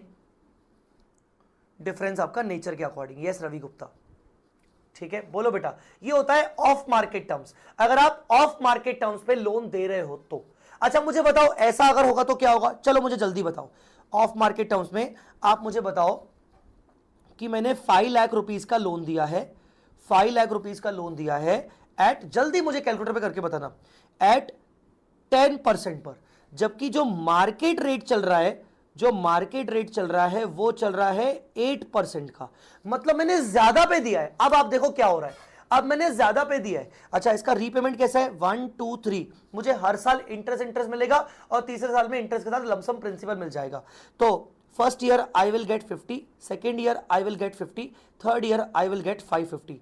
तो ये भी अभी आपका ऑफ मार्केट टर्म्स है। चलो कैलकुलेटर पे करके बताओ, आप क्या करोगे? आप अब इसकी प्रेजेंट वैल्यू निकालोगे 8% पर, 8% पर निकालोगे तो 50 डिवाइड बाय 1.08, 1 2 3 GT, ये हो गया इधर 5 लाख, 1 2 3, ये हो गया इधर, ये आ रहा है आपका, ये प्रेजेंट वैल्यू आ रहा है 5,25,770 अप्रॉक्स, ये आपका इतना आएगा। अब आपका प्रेजेंट वैल्यू ज्यादा आ रहा है, तो प्रेजेंट वैल्यू ज्यादा आ रहा है तो आप कहीं ना कहीं ये बोल रहे हो, क्यों पता है ज्यादा आ रहा है? क्योंकि आप सामने वाले से ज्यादा रेट ले रहे हो, मार्केट टर्म से अलग आपने लोन उसको दिया है, तो आप ज्यादा कहीं ना कहीं रिकवर कर पा रहे हो।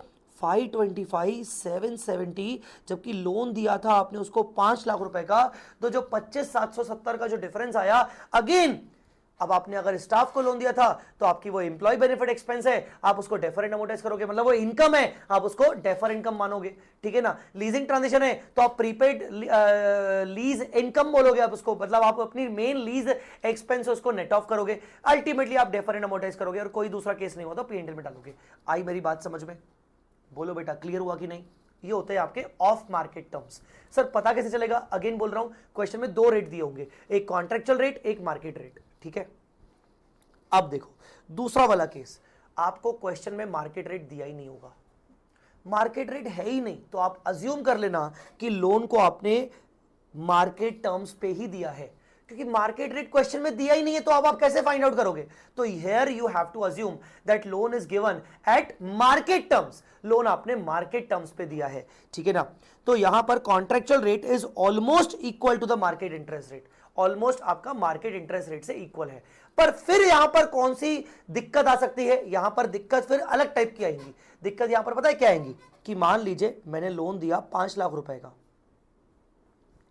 एट 10% इंटरेस्ट, और मैं अलग से आपको मार्केट रेट ऑफ इंटरेस्ट नहीं बता रहा हूं, पर मैं ये कह रहा हूं कि मैंने जो लोन दिया ना उसके लिए मेरी ना कुछ ट्रांजैक्शन कॉस्ट मैंने बियर किया है, मैंने कुछ ट्रांजैक्शन कॉस्ट बियर किया है 30,000 रुपए का ट्रांजैक्शन कॉस्ट, मैंने आउटफ्लो मैंने 30,000 का बियर किया है, बस इतना बोला गया है। तो पहली बात तो मार्केट का रेट ऑफ इंटरेस्ट दिया है क्या? नहीं, तो ये आपका केस 2 हो गया कि आप मान लोगे कि लोन को मार्केट रेट पर दिया गया है, ठीक है। बट दिक्कत पता है दूसरी क्या है? यहां पर दिक्कत यह है, मैं ये कह सकता हूं कि यार ऐसा है कि ना 10% मैं बोल रहा हूं कि मुझे इनकम होगी, पर लॉजिकली मुझे 10% इनकम नहीं होगी, क्योंकि मैं आज 30,000 रुपए का एक्स्ट्रा खर्चा भी कर रहा हूं। तो नेट नेट इफेक्टिवली मुझे 10% की इनकम नहीं हो रही है, मुझे मेरी जो इनकम हो रही है वो इफेक्टिव इनकम मेरी 10% से कम हो रही है, शायद 9.5 या 9, वॉट एवर इट इज, क्योंकि 30,000 का मुझे इनिशियली अपनी जेब से खर्चा भी करना पड़ रहा है, तो ये खर्चा भी तो कहीं ना कहीं मेरी इंटरेस्ट इनकम से नेट ऑफ होना चाहिए ना। तो नेट नेट मेरी जो इनकम होनी चाहिए ना वो 10% नहीं है, 10% से कम है। तो यहां पर पॉइंट यह है कि मैंने लोन मार्केट टर्म्स पर दिया है, पर अलग से मैंने अपनी जेब से खर्चा कर दिया, या अलग से मुझे कुछ एक्स्ट्रा इनकम हो रही है। तो ऐसे केस में अगेन प्रेजेंट वैल्यू निकालने के लिए मुझे इफेक्टिव रेट ऑफ इंटरेस्ट चाहिए। Here in my example the effective rate could be less than 10%, because here I am saying कि मुझे 10% का इनकम होगा, बट आई एम सेइंग कि मुझे भाई इनिशियली 30,000 का आउटफ्लो भी तो देना पड़ा, तो effectively my net interest, effective interest could be less than the 10%। तो ऐसे केस में मैं क्या करूंगा, ERI may not be given, यहां पर इफेक्टिव रेट ऑफ इंटरेस्ट में ट्रायल एंड एरर टेक्निक से निकालूंगा। जैसे आप IRR निकालते हो, IRR internal rate of return, आप ट्रायल एंड एरर से निकालते हो। ERI ये रेट कौन सा होगा, it is the rate at which sum of present value of CCF should be equal to initial net outflow. अब आप ध्यान से देखो, आपने लोन कितना दिया है 5 लाख, आपने ट्रांजेक्शन कितना किया है कॉस्ट 30,000, तो आपका टोटल आउटफ्लो कितना हो गया 530 आपका टोटल आउटफ्लो हो गया। तो आपको यह देखना है कि एक ऐसा रेट जिस रेट पर जो आपको रिटर्न्स आ रहे हैं, जो आपके CCF है, उसकी प्रेजेंट वैल्यू 530 के बराबर होनी चाहिए। तो the effective rate should be, the income should be less than 10%। Initial recognition आप उसको उस हिसाब से करोगे।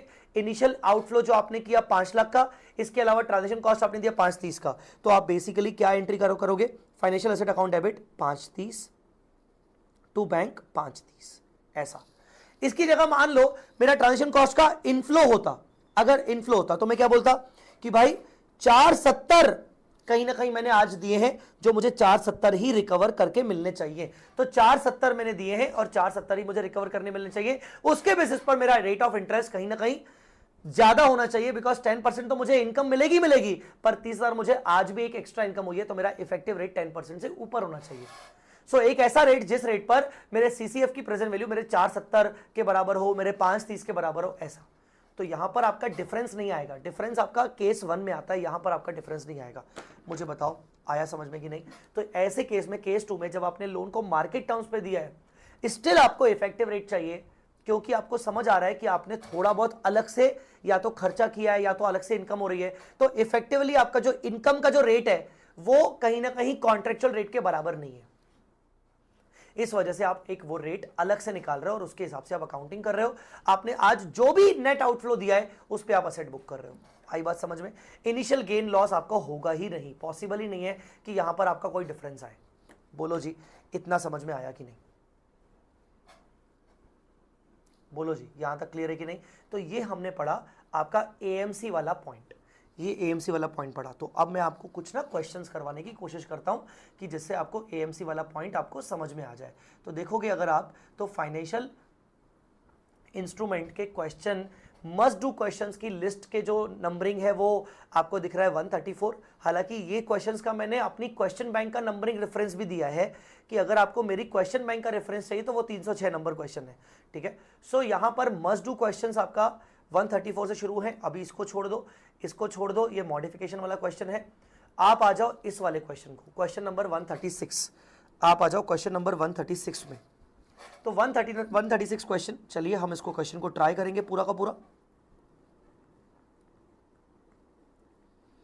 On 1st April, the Star Limited has advanced a loan of rupees 15 lakh to one of its employees at an interest rate of 6%, which is repayable in 5 equal annual installments along with the interest at year end. Employee is not required to give any specific performance against this benefit. इस benefit के against employ को कुछ extra performance करने की जरूरत नहीं है। The market rate of interest of the similar loan is 10%। अब मुझे बताओ मार्केट रेट कितना है? 10%। मैंने आपको बोला था मार्केट रेट अलग से दिया जाएगा, तो आप कंपेयर कर पाओगे कि आपने किस रेट पर दिया और मार्केट में रेट क्या चल रहा है। तो ये कहीं ना कहीं केस 1 हो गया, ऑफ मार्केट टर्म्स हो गया। तो यहां पर मैं बोल सकता हूं कि जो केस 1 है उसका अपने को क्वेश्चन मिल गया अपना क्वेश्चन नंबर 136, ठीक है ना। क्वेश्चन नंबर 136 अपने को मस्ट डू क्वेश्चंस का मिल गया। तो यहां पर कॉन्ट्रैक्चुअल रेट कितना है? 6%।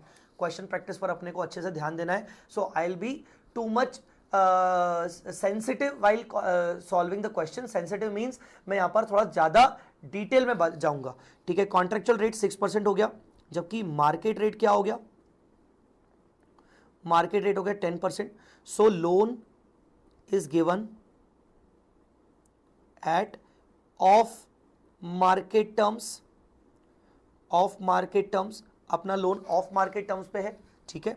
तो ऐसे केस में present value of CCF at 10% अपने को करना पड़ेगा, ठीक है ना। Present value of CCF at 10% अपने को करना पड़ेगा, जिसके लिए हमें देखना है कि लोन कितने साल का है। जो लोन है उसका ईयर क्या है, 5 equal annual instalments along with the interest. तो लोन का अमाउंट कितना था, 15 लाख। तो बेसिकली यहां पर ईयर 1 2 3 4 5, जिसमें मुझे प्रिंसिपल और इंटरेस्ट क्या क्या रीपेमेंट मिलेगा। मुझे इसमें 3 लाख 3 लाख 3 लाख 3 लाख 3 लाख मिलेगा, और 15 लाख का इंटरेस्ट। अच्छा, इंटरेस्ट मुझे कॉन्ट्रैक्चुअल इंटरेस्ट यहां पर निकालना होता है हमेशा, मेरा कॉन्ट्रैक्चुअल इंटरेस्ट। तो 15 लाख का 6%, सबसे पहले मुझे 90,000 मिलेगा। फिर 12 लाख का 3 लाख तो रीपे हो गया, तो 12 लाख का 6% मुझे 72,000 मिलेगा। अब 90 और 72 में कितना डिफरेंस आ रहा है, 18। तो अब 18 माइनस करते रहो, 72 में से 18 गया, मुझे 54 मिलेगा। फिर 18 गया, मुझे 36 मिलेगा। फिर मुझे 18 मिलेगा, ठीक है ना। इस तरीके से मुझे कुल मिला के जो सीसीएफ मिल रहा है वो 390 मिल रहा है, 372 मिल रहा है, 354 मिल रहा है, 336 मिल रहा है, और 318 मिल रहा है। मैं उसकी प्रेजेंट वैल्यू निकालूंगा 10% पर। अब मैं देखूंगा क्योंकि मेरा इनिशियल कोई खर्चा है क्या। Accountant has recognised the staff loan in the balance sheet equivalent to the amount of loan disburse. Accountant बोल रहा है 15 लाख का लोन दिखा दो और उसके ऊपर इनकम बुक करो पहले साल 6% के हिसाब से। सब गलत, सब गलत। Analyse whether the above accounting treatment made by the accountant is in compliance with the end S, if not advise the correct treatment, और उसको बैलेंस शीट में कैसे रिफ्लेक्ट करेंगे। तो आइए हम निकालेंगे इसका प्रेजेंट वैल्यू। तो प्रेजेंट वैल्यू जब मैं निकालूंगा इसका, तो 390 डिवाइडेड, इसका मैं प्रेजेंट वैल्यू निकालूंगा 10% पर। 1.1 इक्वल टू एम प्लस 372, 2 बार इक्वल टू एम प्लस 354, 3 बार equal to M plus 336, 1 2 3 4 M plus 318, 1 2 3 4 5 M plus MRC। ये हो गया 13,54,894। अब मैं आपको एक बात बता दूं, मैंने यहाँ पर शॉर्टकट किया है। एग्जाम में आपको रेट्स के प्रेजेंट वैल्यू फैक्टर्स पॉइंट वाले दिए होंगे, तो आप उसी हिसाब से करना ताकि आपका एक्यूरेसी मेंटेन हो, ताकि आपका एक्यूरेसी मेंटेन हो, ध्यान रखिएगा। तो आज आप इतने पे अपनी एसेट को बुक करोगे, ये आपकी फाइनेंशियल एसेट मानी जाएगी। तो आज आप बिगिनिंग में अपनी फाइनेंशियल एसेट बुक करोगे इतना, तो आप बुक करोगे staff loan financial asset account debit 13,54,894, ठीक है। और आपने पेमेंट कितना किया, पेमेंट आपने किया 15 लाख रुपए का, और आप बाकी का करोगे एम्प्लॉय बेनिफिट एक्सपेंस, आप बाकी का करोगे एम्प्लॉय बेनिफिट एक्सपेंस। ये हो जाएगा आपका 145,106। इस तरीके से मुझे बताइए ये आपका आया कि नहीं आया, जल्दी बताइए आपका आया कि नहीं। 1354 आ गया, देखिए 1354 आ गया, ठीक है। अब देखो, the deemed employee cost of this will be defer and amortise over the period of loan on straight line basis. तो आप इसको क्या करोगे, आप इसको डेफर एंड अमोटाइज करोगे। तो ये जो हो जाएगी आपकी डेफर्ड एम्प्लॉय बेनिफिट कॉस्ट, आपका ये deferred employee benefit cost. Sir we didn't expect any benefit from employee, तब भी हम डेफर एंड अमोटाइज करेंगे। बेटा वो बोल रहा है हमें कोई डायरेक्ट बेनिफिट नहीं मिल रहा है। यहां पर आप सही बोल रहे हो, यहां पर लिखा हुआ है, कहीं लिखा था, आपने वो बात पकड़ ली, अच्छा काम किया आपने। Employee is not required to give any specific performance against this benefit. पर इसका मतलब ये नहीं है कि ये बोल रहा है कि भाई मेरा लोन डूब गया। अगर मैं बोलूंगा यार मेरा लोन डूब गया, तो मैं बोलूंगा हाँ यार इसको इमीडिएटली एक्सपेंस बुक करो, पर स्पेसिफिक परफॉर्मेंस वो भले नहीं दे रहा है, पर 5 साल की सर्विस तो मुझे रेगुलरली देगा ना वो। तो जो 5 साल की मुझे सर्विस देगा, मैं उसको नॉर्मली अपनी इंप्लॉय बेनिफिट एक्सपेंस में मानूंगा। आप दोनों ऑल्टरनेटिव लिखे आ सकते हो बिकॉज ऑफ दिस लाइन, कहीं ना कहीं ये लाइन आपको उलझा रही है, तो आप दोनों पॉइंट लिखे आ सकते हो। बट इसका मतलब ये नहीं है कि मैं उससे कोई स्पेसिफिक परफॉर्मेंस ले रहा हूं, पर मुझे वो जनरल सर्विस तो देगा ना, उसके हिसाब से मैं उसको डेफर एंड अमोटाइज कर रहा हूं, ठीक है। अब जब मैं इंटरेस्ट निकालूंगा, तो इंटरेस्ट निकालने के लिए मैं क्या करूंगा, ईयर ओपनिंग बैलेंस, ठीक है, इंटरेस्ट कलेक्शन मुझे सीसीएफ का होगा, और क्लोजिंग बैलेंस, तो ईयर 1 ओपनिंग बैलेंस 1354,894, 1354,894, ठीक है, 1354,894, इसके ऊपर मैं करूंगा कितना परसेंट, 10%। यहां मैं इंटरेस्ट इनकम जो बुक करूंगा वो 10% पर बुक करूंगा, 1354,889, और कलेक्शन मेरा होगा 3,90,000 का, 390 का कलेक्शन होगा। तो मेरा रिमेनिंग असेट दिखेगा 11,00,383। अब मैं इसका प्रेजेंटेशन कैसे करूंगा, बैलेंस शीट के अंदर, बैलेंस शीट के अंदर जो मेरी नॉन करंट असेट्स हैं, नॉन करंट असेट्स के अंदर फाइनेंशियल असेट्स, फाइनेंशियल असेट्स के अंदर मैं क्या दिखाऊंगा, और इसके अलावा 1 second, other non current assets में क्या दिखाऊंगा, अदर नॉन करंट असेट्स में क्या दिखाऊंगा, इसके अलावा करंट असेट्स के अंदर फाइनेंशियल असेट्स क्या दिखाऊंगा, और अदर करंट असेट्स क्या दिखाऊंगा। ध्यान से देखिएगा, तो यहां देखिए मेरा बैलेंसिंग फिगर बच रहा है ये वाला 11,00,383, तो ये मेरा बैलेंस शीट में आना चाहिए। पर मैं देखूंगा कि भाई मेरे को next instalment within 12 months कितनी देने वाला हूं, तो मैं next instalment within 12 month देने वाला हूं 372 का, तो मैं 372 को यहां पर करंट मान लूंगा, मैं 372 को करंट मान लूंगा, मतलब which is receivable with in 1 year, receivable in 1 year, receivable in 1 year मैं 372 मान लूंगा। अब 1103 यहां से 11,00,383 में से 372 आपको एक साल में मिलने वाला है, तो बाकी आपका हो जाएगा 728,383, ये आपका हो जाएगा। वैसे ही जो आपने इसको डेफर किया, तो आप ईयर एंड पे फर्स्ट ईयर एंड पे आप एंट्री पास करोगे कि भाई P&L account debit to employee benefit expense, deferred employee benefit expense 145,106 divided by 5, तो ये आपका हो गया 29021, ये आपका डेफर हो गया इसी साल में।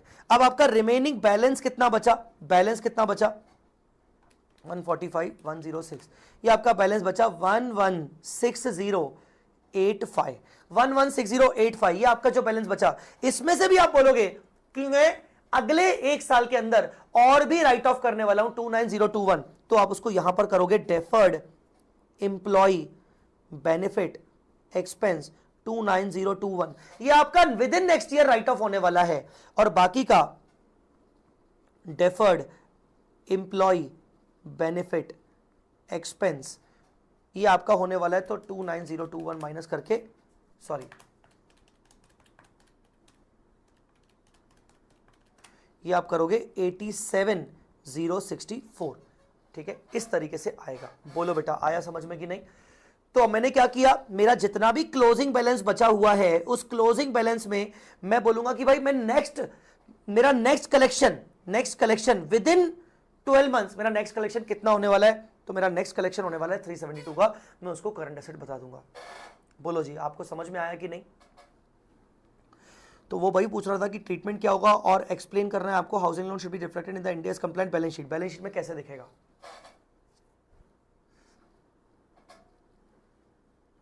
बोलो बेटा क्लियर हुआ कि नहीं।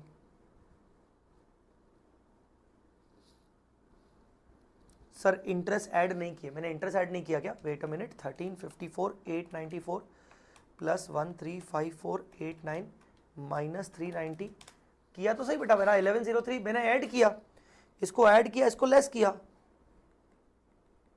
तो सही बेटा 11,00,383, ठीक है। चलिए तो इस तरीके से होता है guys. Are you understanding my point, बोलो जी are you guys understanding my point, ठीक है।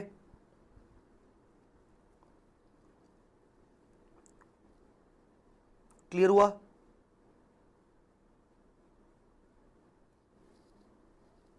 यस सॉरी बैलेंस शीट में अपकमिंग का इंटरेस्ट भी, यस करेक्ट, बैलेंस शीट में अपकमिंग का जो इंटरेस्ट है वो भी डेफिनेटली आएगा। यस, मैं वो लाना भूल गया। करेक्ट करेक्ट करेक्ट, यहां पर बैलेंस शीट में जो आएगा वो अपकमिंग का इंटरेस्ट भी आएगा, ये मैं भूल गया। यहां पर ये मैं समझ गया आप क्या बोल रहे हो, अपकमिंग का जो इंटरेस्ट है वो मैं ऐड करना भूल गया। करेक्ट, जो सेकेंड ईयर का इंटरेस्ट है, सेकेंड ईयर में 11,00383 और इंटरेस्ट मिलने वाला है 11,00383 इंटू 10%, ये होने वाला है 110038, 110038। यस, ये मैं लेस करना ये मैं ऐड करना भूल गया, तो इसको भी ऐड करेंगे बिकॉज ये भी आपको इंटरेस्ट आपका होने वाला है। तो यस, ये यहां पर ये अलग से ऐड होगा। यस, बाकी का बैलेंसिंग फिगर उसमें चला जाएगा। ठीक है, बाकी का बैलेंसिंग फिगर उसमें चला जाएगा। करेक्ट, मैं इसको स्किप कर गया, this is from my point of mistake. ठीक है, चलो बोलो बेटा, यहां तक क्लियर? तो इसका मतलब शॉर्ट में अगर बात करें तो ये कितना अमाउंट आएगा और ये कितना अमाउंट आएगा, तो बेसिकली ये आएगा मेरे को, और इंटरेस्ट ये मिलने वाला है 110038, और ये हो जाएगा तुम्हारा तुम्हें कितना मिलने वाला है 372, उसमें से इंटरेस्ट माइनस करो 110038। तो या तो तुम इसको बैलेंसिंग फिगर भी कर सकते हो, और इसको अगर तुमने यहां पर ऐड किया तो ये आ जाएगा। ठीक है, 1100,383 माइनस 372 प्लस 110038, ये आ गया 838,421 माइनस 3, ये हो गया 261,962। ठीक है, चलिए, तो that was the question staff advance का। मैं एक बार और चेक कर लेता हूं, और कोई दूसरा क्वेश्चन है क्या? नहीं है फिलहाल। अभी आ जाइए सर, मार्केट टर्म्स वाला कोई क्वेश्चन होगा तो कैसे होगा? मार्केट टर्म्स वाले क्वेश्चन पर बस आपको आईआरआर निकालना होता है, बाकी आपको नेट आउटफ्लो पे ही बुक करना होता है आईआरआर निकाल के। ठीक है, अब आते हैं अपन financial asset under FVT OCI category. FVT OCI category, financial asset under FVT OCI category. बेटा यहां तक सबको आई होप समझ में आ गया होगा। तो अब आते हैं अपन financial asset under FVT OCI category. ठीक है, financial asset under FVT OCI category. तो यहां पर हम क्या बोलेंगे? देखो, ये category almost same as AMC category. क्या लिखा है सर? अकाउंटिंग ट्रीटमेंट इसका पूरा का पूरा ऑलमोस्ट सेम है एएमसी कैटेगरी की तरह। हाँ जी, एएमसी कैटेगरी की तरह इसका अकाउंटिंग ट्रीटमेंट लगभग सेम है। मतलब आप अगर वही कॉन्ट्रैक्चुअल रेट होगा, वही मार्केट रेट होगा, आपको रेट के हिसाब से इनकम बुक करना है, कॉन्ट्रैक्चुअल रेट आपको कलेक्शन देगा, सीसीएफ वगैरह इसमें सब होंगे। बट यहां पर the fair value here could be ready made market value, पर हो सकता है यहां पर आपको एफवीटीओसीआई वाले केस में रेडीमेड मार्केट वैल्यू आपको फेयर वैल्यू दिए जाए। मैं आपको क्वेश्चन करवाऊंगा। अगेन ट्रांजैक्शन कॉस्ट को अगेन आप यहां पर added to the total initial outflow, transaction cost को आप ऐड करोगे अगर आपका आउटफ्लो है ट्रांजैक्शन कॉस्ट का। अगर आपका ट्रांजैक्शन कॉस्ट का इनफ्लो है, if transaction cost is inflow तो लेस होगा, ठीक है। सेम इनकम आप निकालोगे, पीएनएल में ले जाओगे। बस बैलेंस शीट डेट पे क्या करना होता है, बैलेंस शीट डेट पर आप अपने इन्वेस्टमेंट्स को रीमेजर करते हो करंट फेयर वैल्यू पे, और जो भी डिफरेंस आता है आप उसको ओसीआई में ले जाते हो। फिलहाल टेम्पररी, ये टेम्पररी होता है, ये टेम्पररी ट्रांसफर होता है ओसीआई में, ठीक है।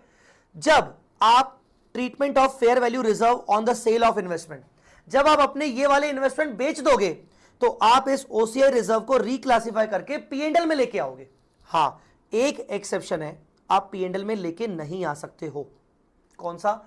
वही वाला जो हमने ऊपर फॉलो किया था कि अगर आप अपने equity investment not held for trading को अगर एफवीटी ओसीआई में क्लासिफाई करते हो, तो जब वो इन्वेस्टमेंट्स आगे चल के आप बेचोगे तो बेचने पर आप फेयर वैल्यू ओसीआई रिजर्व जो है आप उसको रिक्लासिफाई करके पीएनएल में नहीं लेके आ सकते। तो ये एक्सेप्शन है कि when investment in equity shares are not held for trading and designated as FVTOCI, the transfer the OCI reserve directly to retained earning। उस केस में आप डायरेक्टली रिटेन्ड अर्निंग में ट्रांसफर करोगे, पीएनएल में ट्रांसफर नहीं करोगे, ठीक है। आई मेरी बात समझ में? तो देखो इसका सिमिलरिटी एफवीटी ओसीआई का सिमिलरिटी एएमसी से कितना है। वंस अगेन इसके अंदर भी आपके कॉन्ट्रेक्चुअल कैश फ्लोज होंगे, आप इनकम बुक करोगे पीएनएल में बुक करोगे, भले ये ओसीआई नाम दिख रहा है पर इसकी रेगुलर इनकम आप पीएनएल में बुक करोगे। अगर इनकम बुक करने के लिए कोई इफेक्टिव रेट निकालना पड़ा तो आप निकाल के इफेक्टिव रेट के हिसाब से मार्केट रेट के हिसाब से इनकम बुक करोगे, आपको सीसीएफ के कलेक्शंस होंगे। बस फर्क इतना है कि इसकी इनिशियल फेयर वैल्यू हो सकता है रेडीमेड मार्केट वैल्यू अवेलेबल हो सकता है आपको प्रेजेंट वैल्यू करने की जरूरत ना हो। फिर बैलेंस शीट डेट पे भी वंस अगेन आपको इसका fair value market value available होगा और जो भी डिफरेंस आएगा वो आप ओसीआई में ले जाओगे टेम्पररी। ओसीआई रिजर्व को आप पीएनएल में रिक्लासिफाई करोगे जब आप अपने इन्वेस्टमेंट्स को बेच दोगे। अगर आप अपने इक्विटी इन्वेस्टमेंट को बेच रहे हो जिसको आपने नॉट हेल्ड फॉर ट्रेडिंग के नाम पर एफवीटी ओसीआई में बुक किया था, आप उस ऐसे केस में उसका जो फेयर वैल्यू रिजर्व होगा ओसीआई वाला आप उसको डायरेक्टली रिटेन्ड अर्निंग में बुक करोगे। क्या हम इसका क्वेश्चन करें? हाँ जी, इसका क्वेश्चन है हमारे पास 134, पहला क्वेश्चन है आपके पास, क्वेश्चन नंबर 134, क्वेश्चन 134। आइए, अगर आप मेरी क्वेश्चन बैंक का रेफरेंस देख रहे हो तो मेरी क्वेश्चन बैंक में वो 306 नंबर क्वेश्चन है। ठीक है, आइए क्या है question. Indian entity whose functional currency is rupee purchases USD denominated bonds, हमने बॉन्ड्स खरीदे हैं फेयर वैल्यू ऑफ 1000 यूएसडी, हमने बॉन्ड्स खरीदे हैं फेयर वैल्यू ऑफ 1000 यूएसडी पर। तो क्वेश्चन नंबर 134, फेयर वैल्यू तो आपका initial investments in bonds eight fair value 1000, the bond carries the interest rate of 4.7, तो ये आपका हो गया contractual rate, contractual rate. Face value पर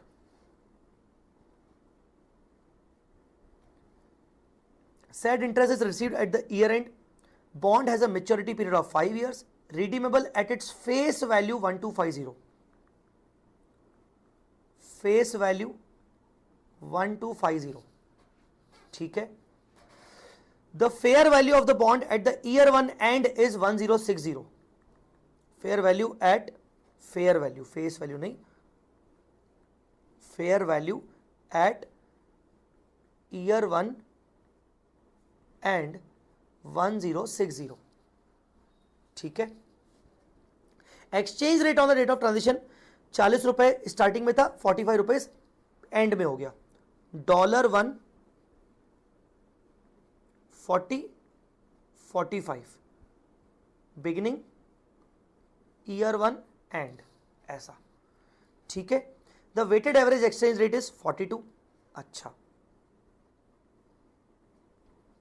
42 वेटेड एवरेज, वेटेड एवरेज क्या रखा है, इनकम को आप जब भी चेंज करते हो कन्वर्ट करते हो तो वेटेड एवरेज पे करते हो। Entity has determined that it is holding the bond as a part of investment portfolio whose objective is met both by holding the asset to collect the contractual cash flow and selling the asset. वो बोल रहा है मेरा objective, मैंने ये पैसा क्यों invest किया है, आगे चल के जरूरत पड़ेगी, तो मेरा ऑब्जेक्टिव फुलफिल कैसे होगा। अगर मैं इसको मैच्योरिटी तक होल्ड करूंगा तो भी हो जाएगा, अगर मैं इसको बीच में सेल करूंगा तो भी मेरा ऑब्जेक्टिव फुलफिल हो जाएगा, मतलब सेल कर सकता हूं। The purchase USD bond is classified under FVT OCI category. FVT OCI category का सबसे बेस्ट क्वेश्चन इंस्टीट्यूट के पास यही है जितना मैं समझ पा रहा हूं। ठीक है, the bond results in an effective rate of interest of 10%। अच्छा, इफेक्टिव रेट ERI आपका 10% है, ये एफवीटी ओसीआई कैटेगरी है। Calculate the gain loss to be recognized in P&L and OCI for the year 1, also pass journal entry to recognize the gain or loss। तो इस तरीके से हमें क्वेश्चन दिया हुआ है, किस तरीके से करेंगे। मैंने आपको बोला था ये बहुत हद तक ऑलमोस्ट एएमसी से सेम होता है, जैसे कॉन्ट्रेक्चुअल रेट दिया हुआ है, मार्केट रेट दिया हुआ है, तो आपको दिख गया होगा कि हाँ यार ये तो एएमसी में भी था। ठीक है ना, इसकी रेगुलर इनकम जो निकालेंगे वो P&L में लेके जाएंगे, ये होगा। ठीक है, तो इसको किस तरीके से करेंगे, तो सबसे पहले हम इसको करेंगे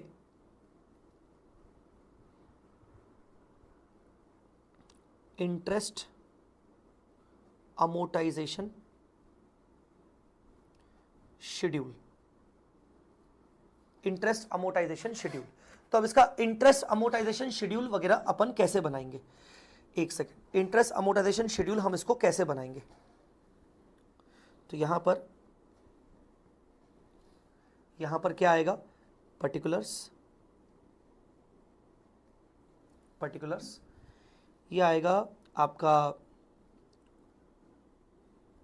first year only, particulars dollars conversion rupee. तो फर्स्ट ईयर आपका ओपनिंग मतलब इन्वेस्टमेंट कितना किया, 1000 पे किया। आप जैसे ही उसको कन्वर्ट करोगे तो आप यहां पर लगाओगे इंड AS 21, आप इंड AS 21 लगाओगे और आप कन्वर्ट करोगे स्पॉट रेट पर 40, आप 40 पर कन्वर्ट करोगे तो ये आपका हो गया 40,000 रुपीज। सब लोग मुझे कमेंट करके बताइए आ रहा है समझ में। फिर इसके ऊपर क्या होगा, इसके ऊपर आप अपनी इंटरेस्ट इनकम बुक करोगे at effective rate of interest, मतलब 10%। तो इंटरेस्ट इनकम आपका 10% से बुक होगा, मतलब ये होगा $100, $100 आपका इनकम है बेटा, ध्यान रखिएगा आपका इनकम है। तो इनकम किस रेट से कन्वर्ट होगा, बोलिए। इनकम के लिए रेट होगा 42। इंड AS 21 बोलता है कि रेवेन्यू आइटम्स को आप एवरेज रेट पे कन्वर्ट करते हो, तो ये 4200 हो गया, ये आप ऐड कर दोगे। फिर आप कलेक्शन करोगे, कलेक्शन CCF। तो कलेक्शन अभी आपको होने वाला है कॉन्ट्रैक्चुअल रेट के हिसाब से 4.7 आपका कलेक्शन होगा। तो ये फेस वैल्यू पर होगा 1250 मल्टीप्लाई बाय 4.7, 1250 मल्टीप्लाई बाय 4.7%, मतलब ये होगा 58.75।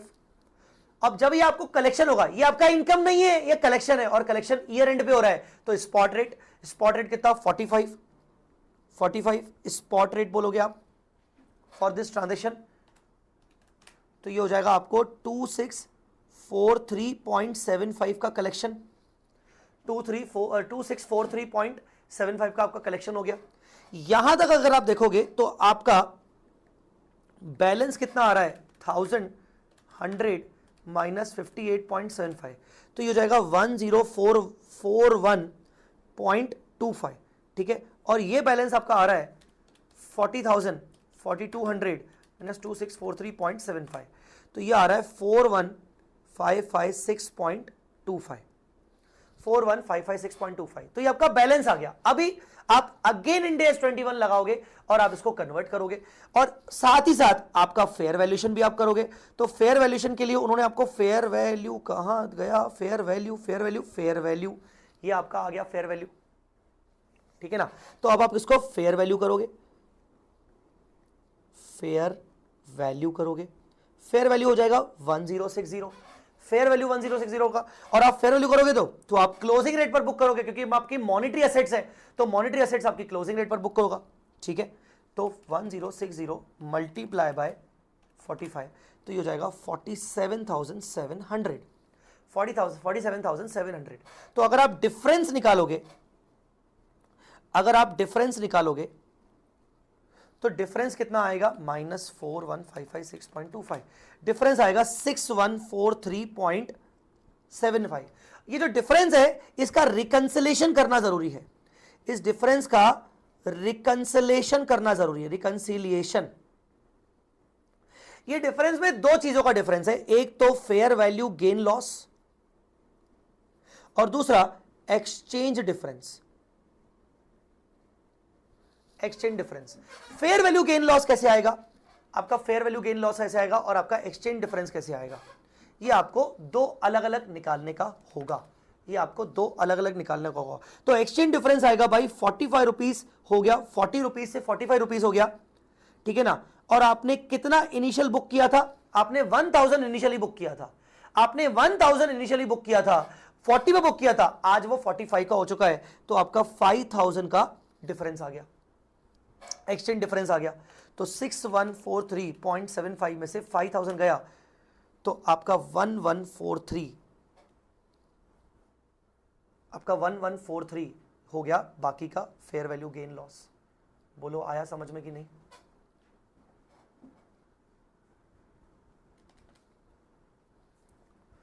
बोलो बेटा,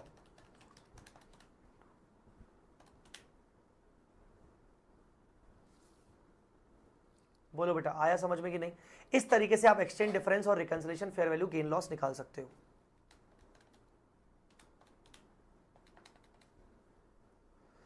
क्लियर बेटा? एक्सचेंज डिफरेंस को आप कहां ले जाओगे? एक्सचेंज डिफरेंस को आप ले जाओगे P&L में, एक्सचेंज डिफरेंस को आप ले जाओगे P&L में, ठीक है। और ये कहां ले जाओगे? ये ले जाओगे आप OCI में, ये ले जाओगे आप OCI में, ये ले जाओगे आप OCI में। अरे यार एक सेकंड रुक जाओ, एक सेकंड रुक जाओ।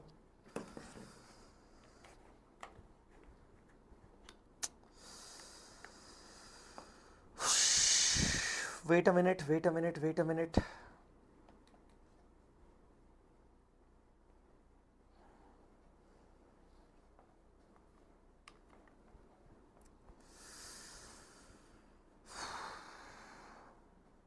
एक सेकंड रुक जाओ यार।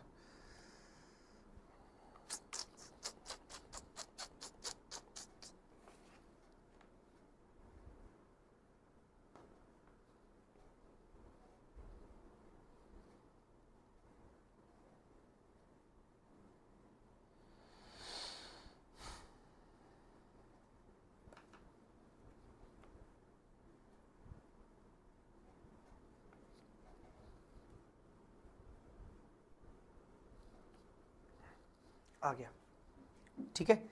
अच्छा, इसके अलावा इसमें और क्या क्या हो सकता है? अगर आप इसमें भी देखेंगे, वेट अ मिनट, इसका मैं और चीजें बता देता हूं। इसके अंदर भी अगर आप देखोगे तो ये तो हो गया आपका exchange difference on principal part, ठीक है। ये हो गया एक्सचेंज डिफरेंस। अब आप इसमें भी अगर देखोगे तो इसके भी दो पार्ट्स होंगे, इसके भी दो पार्ट आपके आएंगे। कैसे? एक हो गया प्योर फेयर वैल्यू गेन, तो प्योर फेयर वैल्यू गेन कितना है? ये वाला 1060 माइनस 1041.25,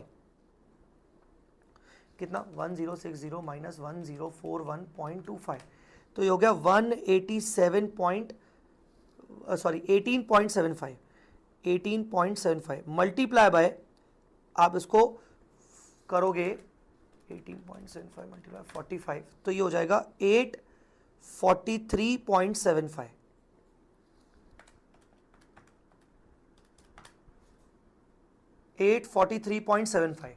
ये आपका आएगा प्योर फेयर वैल्यू गेन। ये प्योर फेयर वैल्यू गेन आपका आएगा इतना से, ठीक है ना। बाकी जो बैलेंस बचा, balancing figure, this is also exchange difference, ये भी आपका एक्सचेंज डिफरेंस है। करो एक मिनट, 1143 माइनस 843, 1143.75, 843.75, ठीक है।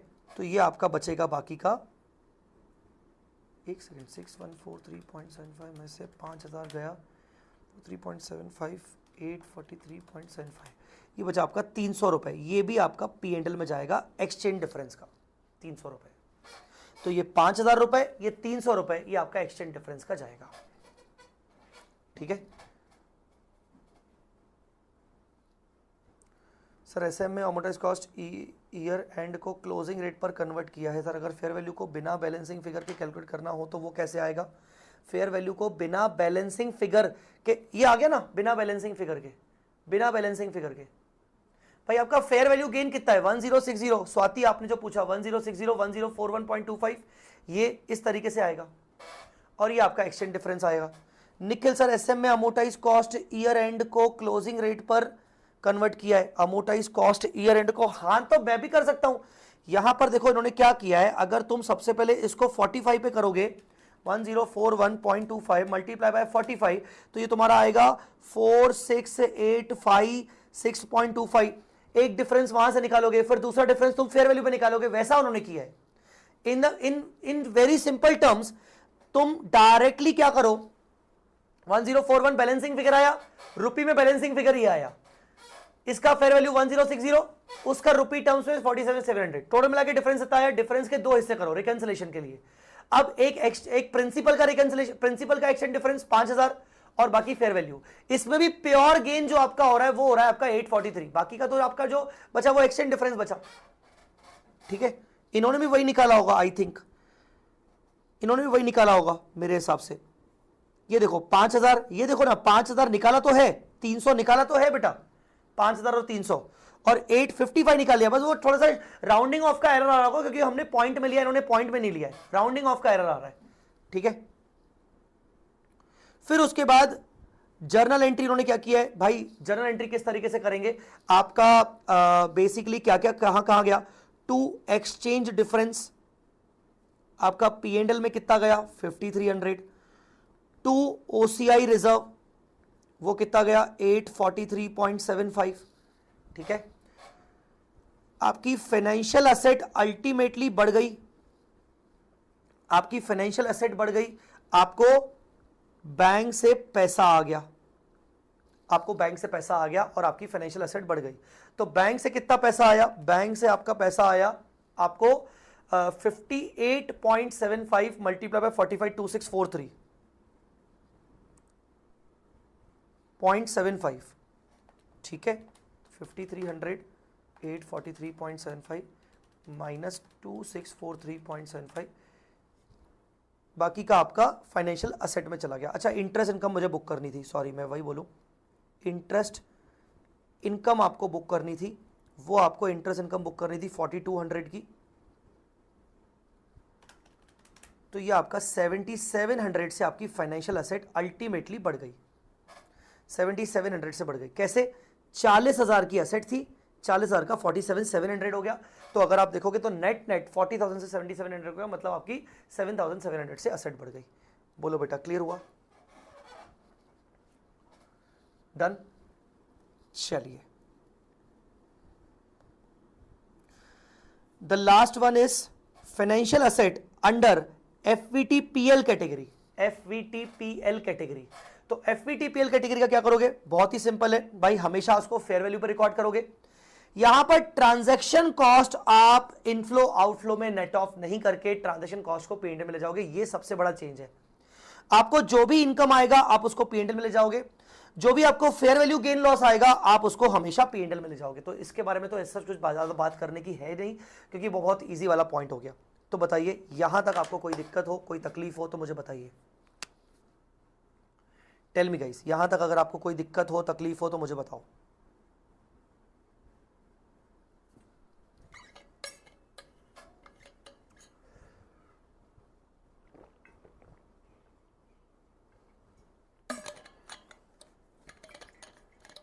क्लियर है यहां तक? तो हमारा फाइनेंशियल असेट वाला पार्ट हो गया, फाइनेंशियल असेट वाला पार्ट हमारा हो गया।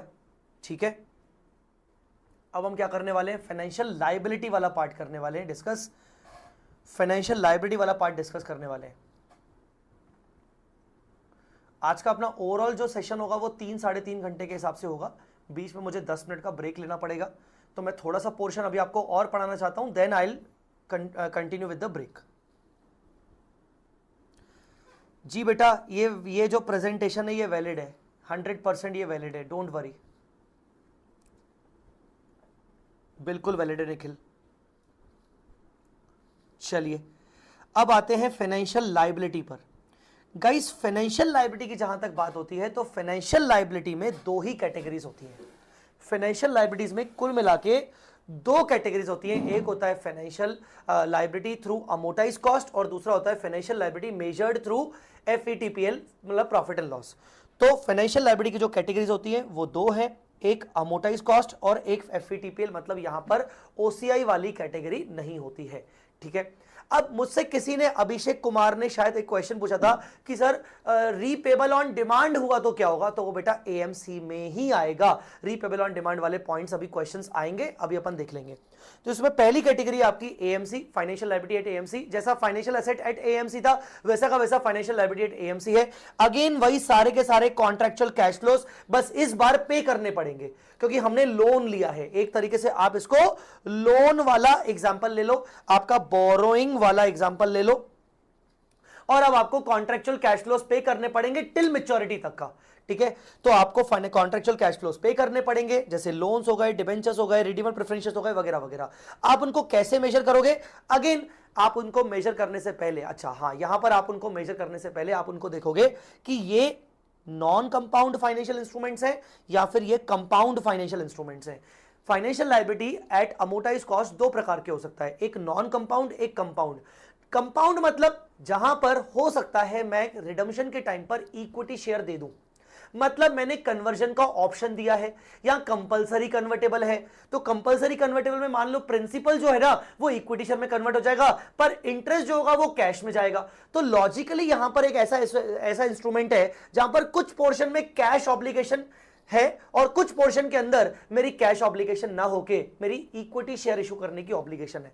तो ऐसे इंस्ट्रूमेंट जहां मुझे थोड़ा सा पोर्शन कैश में, थोड़ा सा पोर्शन इक्विटी शेयर में, या कहीं ना कहीं इक्विटी शेयर दे सकता हूं, अगर ऐसा है तो ऐसे इंस्ट्रूमेंट को बोलते हैं कंपाउंड इंस्ट्रूमेंट। और जहां पर कोई भी ऐसा पॉइंट नहीं आ रहा, कोई भी ऐसा चांस नहीं आ रहा कि मुझे इक्विटी शेयर देने पड़ेंगे, कोई भी ऐसा पॉइंट, कोई भी ऐसा चांस नहीं आ रहा जहां पर मुझे इक्विटी शेयर देने पड़ेंगे, जहां पर मुझे प्योरली पे करना पड़ेगा कैश, इक्विटी का ऑप्शन नहीं है, तो उसको बोलेंगे नॉन कंपाउंड फाइनेंशियल इंस्ट्रूमेंट्स।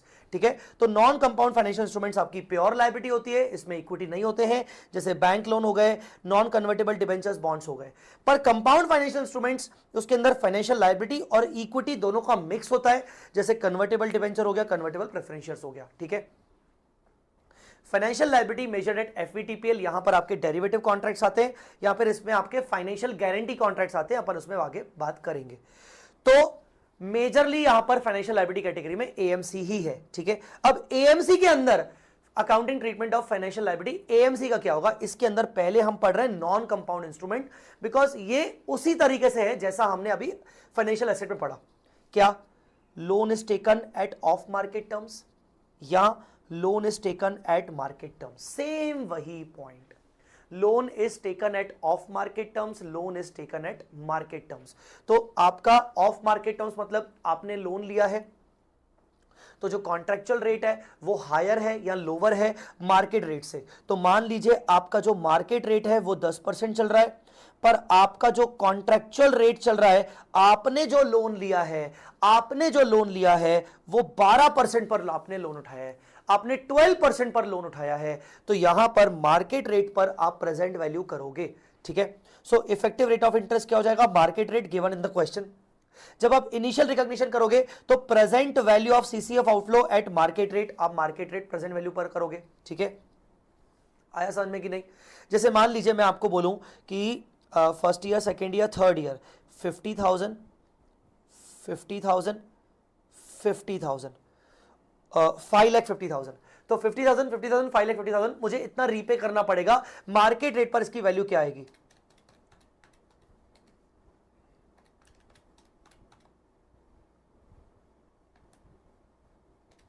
एक सेकेंड,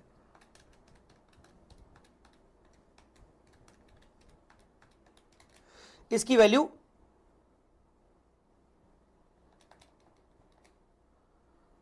सॉरी 50,000 नहीं है, मान लीजिए मैंने 5 लाख का लोन दिया है, 5 लाख का लोन दिया है, कॉन्ट्रेक्चुअल रेट 12% है, 5 लाख का 12%, मतलब first year, second year, third year 60,000 and repay करना पड़ेगा 560। ठीक है ना, और मान लीजिए मेरी ट्रांजैक्शन कॉस्ट भी है, मान लीजिए मेरी अलग से ट्रांजैक्शन कॉस्ट भी है जो मुझे पे करनी पड़ रही है, दैट इज 20,000, तो वो 0 ईयर पर 20,000 की मेरी ट्रांजैक्शन कॉस्ट भी है। ठीक है, या आप 0 ईयर पर जो ट्रांजैक्शन, ये 0 ईयर पर ट्रांजैक्शन कॉस्ट है। ठीक है, तो कुल मिला के मैं आज क्या करूंगा, 60 डिवाइड बाय 1.1 1 2 3 GT, ये हो गया प्रेजेंट वैल्यू 5 लाख 1 2 3 MRC, ये हो जाएगा 5 लाख और इसमें 20,000 ऐड हो जाएंगे, 5,44,869। इतना अमाउंट कहीं ना कहीं मैं आज रीपे कर रहा हूं, इतना अमाउंट रीपे कर रहा हूं। ठीक है, कुल मिला के आया समझ में कि नहीं?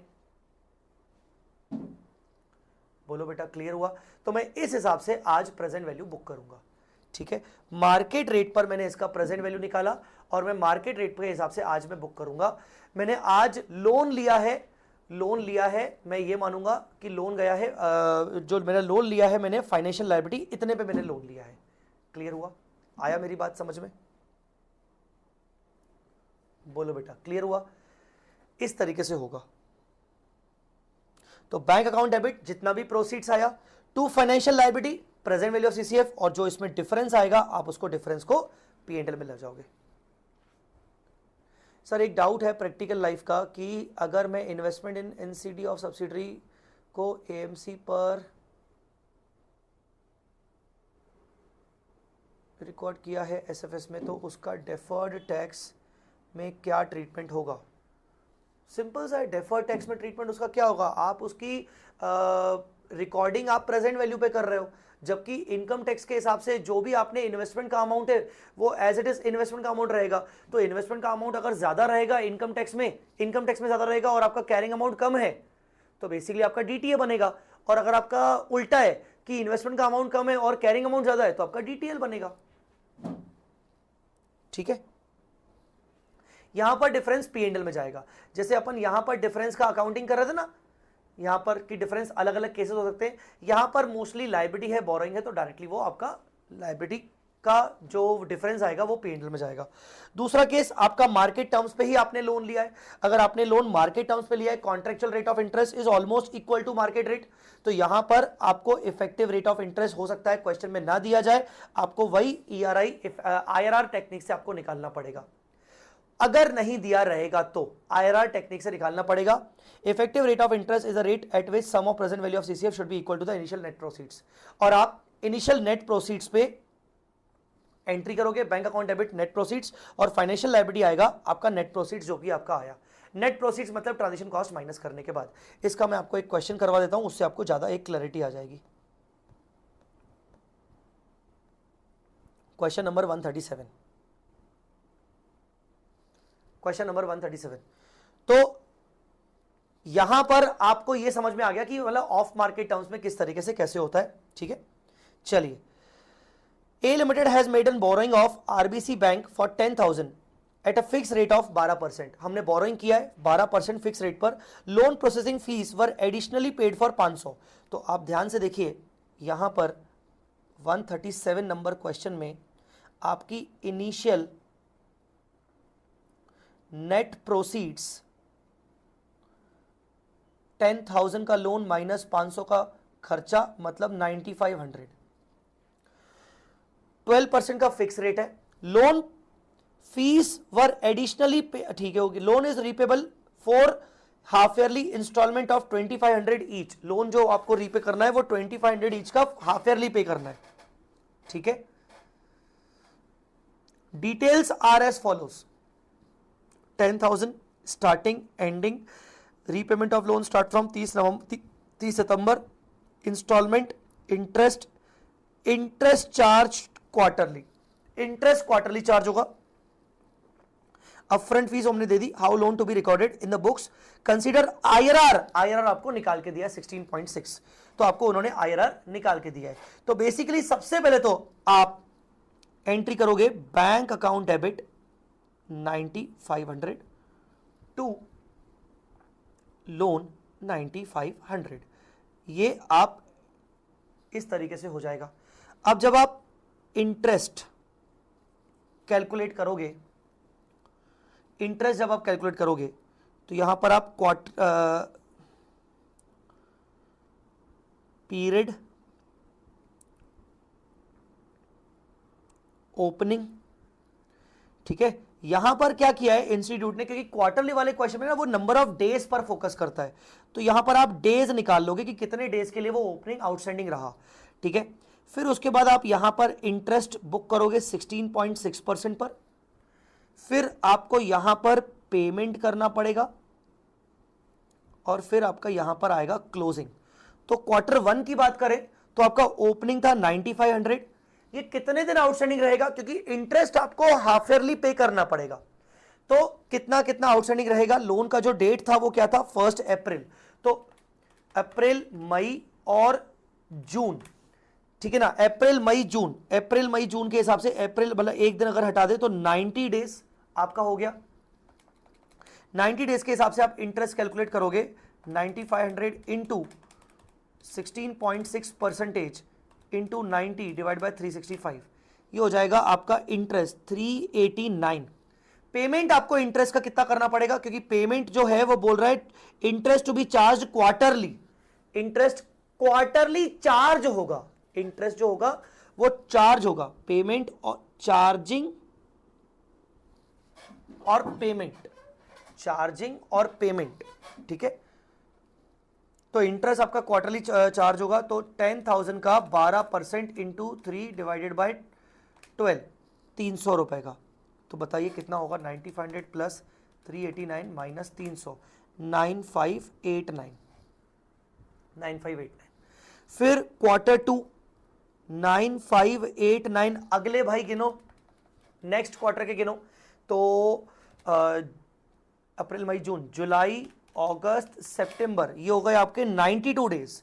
तो 9589 इंटू 16.6% इंटू 92 डिवाइड बाय 365, ये हो जाएगा 401।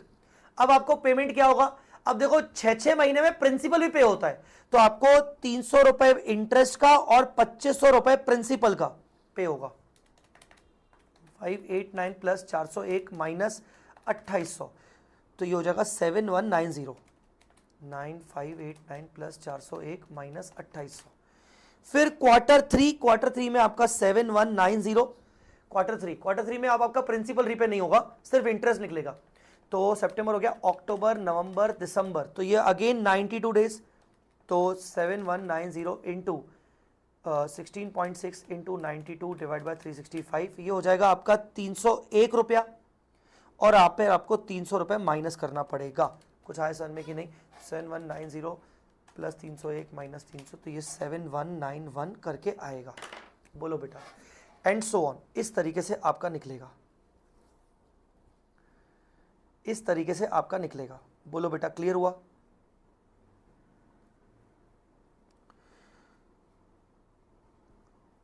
सॉरी, यहां पर 300 नहीं आएगा, मैं 2500 रुपए पे कर चुका हूं, तो 7500 का 12% इंटू 3 डिवाइड बाई 12, यहां पर 225 आएगा, 225। फिर यहां पर आ जाएगा 7190 प्लस 301 माइनस 225, तो ये 7266। चलो ठीक है, तो 137, इस तरीके से ये हो गया आपका नॉन कंपाउंड इंस्ट्रूमेंट्स। अब आते हैं अपन कंपाउंड इंस्ट्रूमेंट्स के ऊपर, अब आते हैं अपन कंपाउंड इंस्ट्रूमेंट्स के ऊपर। कंपाउंड इंस्ट्रूमेंट एक अच्छा खासा बड़ा पोर्शन है, जिसके अंदर मुझे अलोकेशन ऑफ ट्रांजेक्शन कॉस्ट को भी डिस्कस करना है। तो कंपाउंड इंस्ट्रूमेंट्स के लिए मैं ले रहा हूं, इसको करवाने से पहले और आगे बढ़ने से पहले मैं यहां पर एक छोटा सा ब्रेक ले रहा हूं, ठीक है। अभी तक आपको कोई डाउट है, अभी तक आपको कोई डाउट है तो पूछ लीजिए। अभी तक कोई डाउट है तो पूछ लीजिए।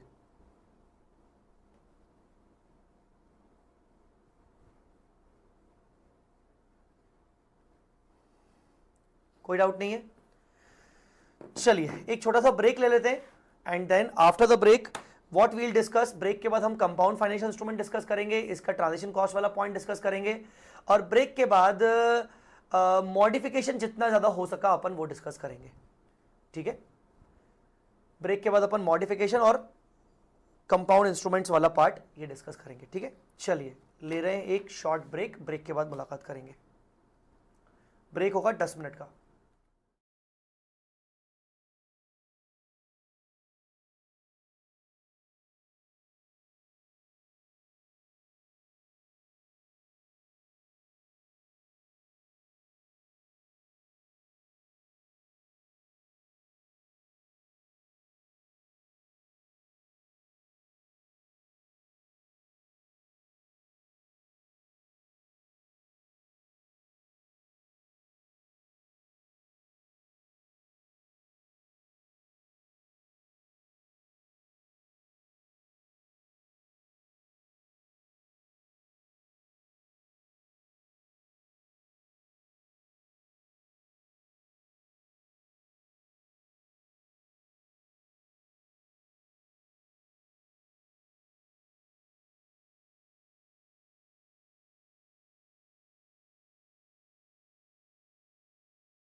Hi guys, welcome back. Please 2 minute जल्दी से जल्दी आ जाइए, कुछ इंपॉर्टेंट मुझे बात करनी थी आपसे।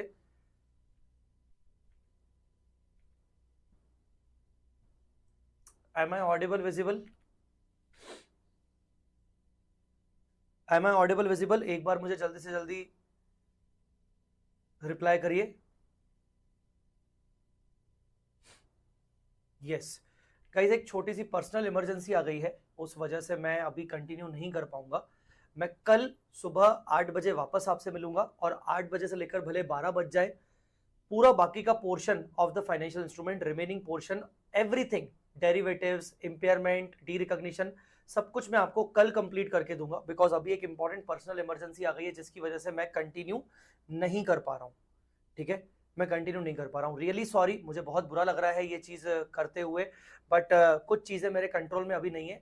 बहुत इंपॉर्टेंट फैमिली पर्सनल इमरजेंसी है, इस वजह से मुझे अभी डिसकंटिन्यू करना पड़ रहा है, माफ करिएगा। कल अपन मिलते हैं, कल सुबह मिलेंगे 8 बजे। ठीक है, कल अपन मिलेंगे 8 बजे। ठीक है, मैं आपको अपडेट कर दूंगा। नया लेक्चर का लिंक मैं अभी थोड़ी देर में अपनी टीम को बनवा के शेयर करवा दूंगा। So guys, thank you so much, और कल सुबह कंटिन्यू करेंगे और कल ही खत्म करेंगे। अगर कल सुबह में खत्म नहीं हो पाया किसी वजह से तो शाम को करेंगे, जैसे अपन ने 115 किया था। पर कल के बाद अपना फाइनेंशियल इंस्ट्रूमेंट उसके आगे नहीं बढ़ेगा, ताकि हमें अगला बिजनेस कॉम्बिनेशन कंसोलिडेशन भी करना मिल जाए। ठीक है, चलिए, thank you so much for the cooperation. Thank you so much guys.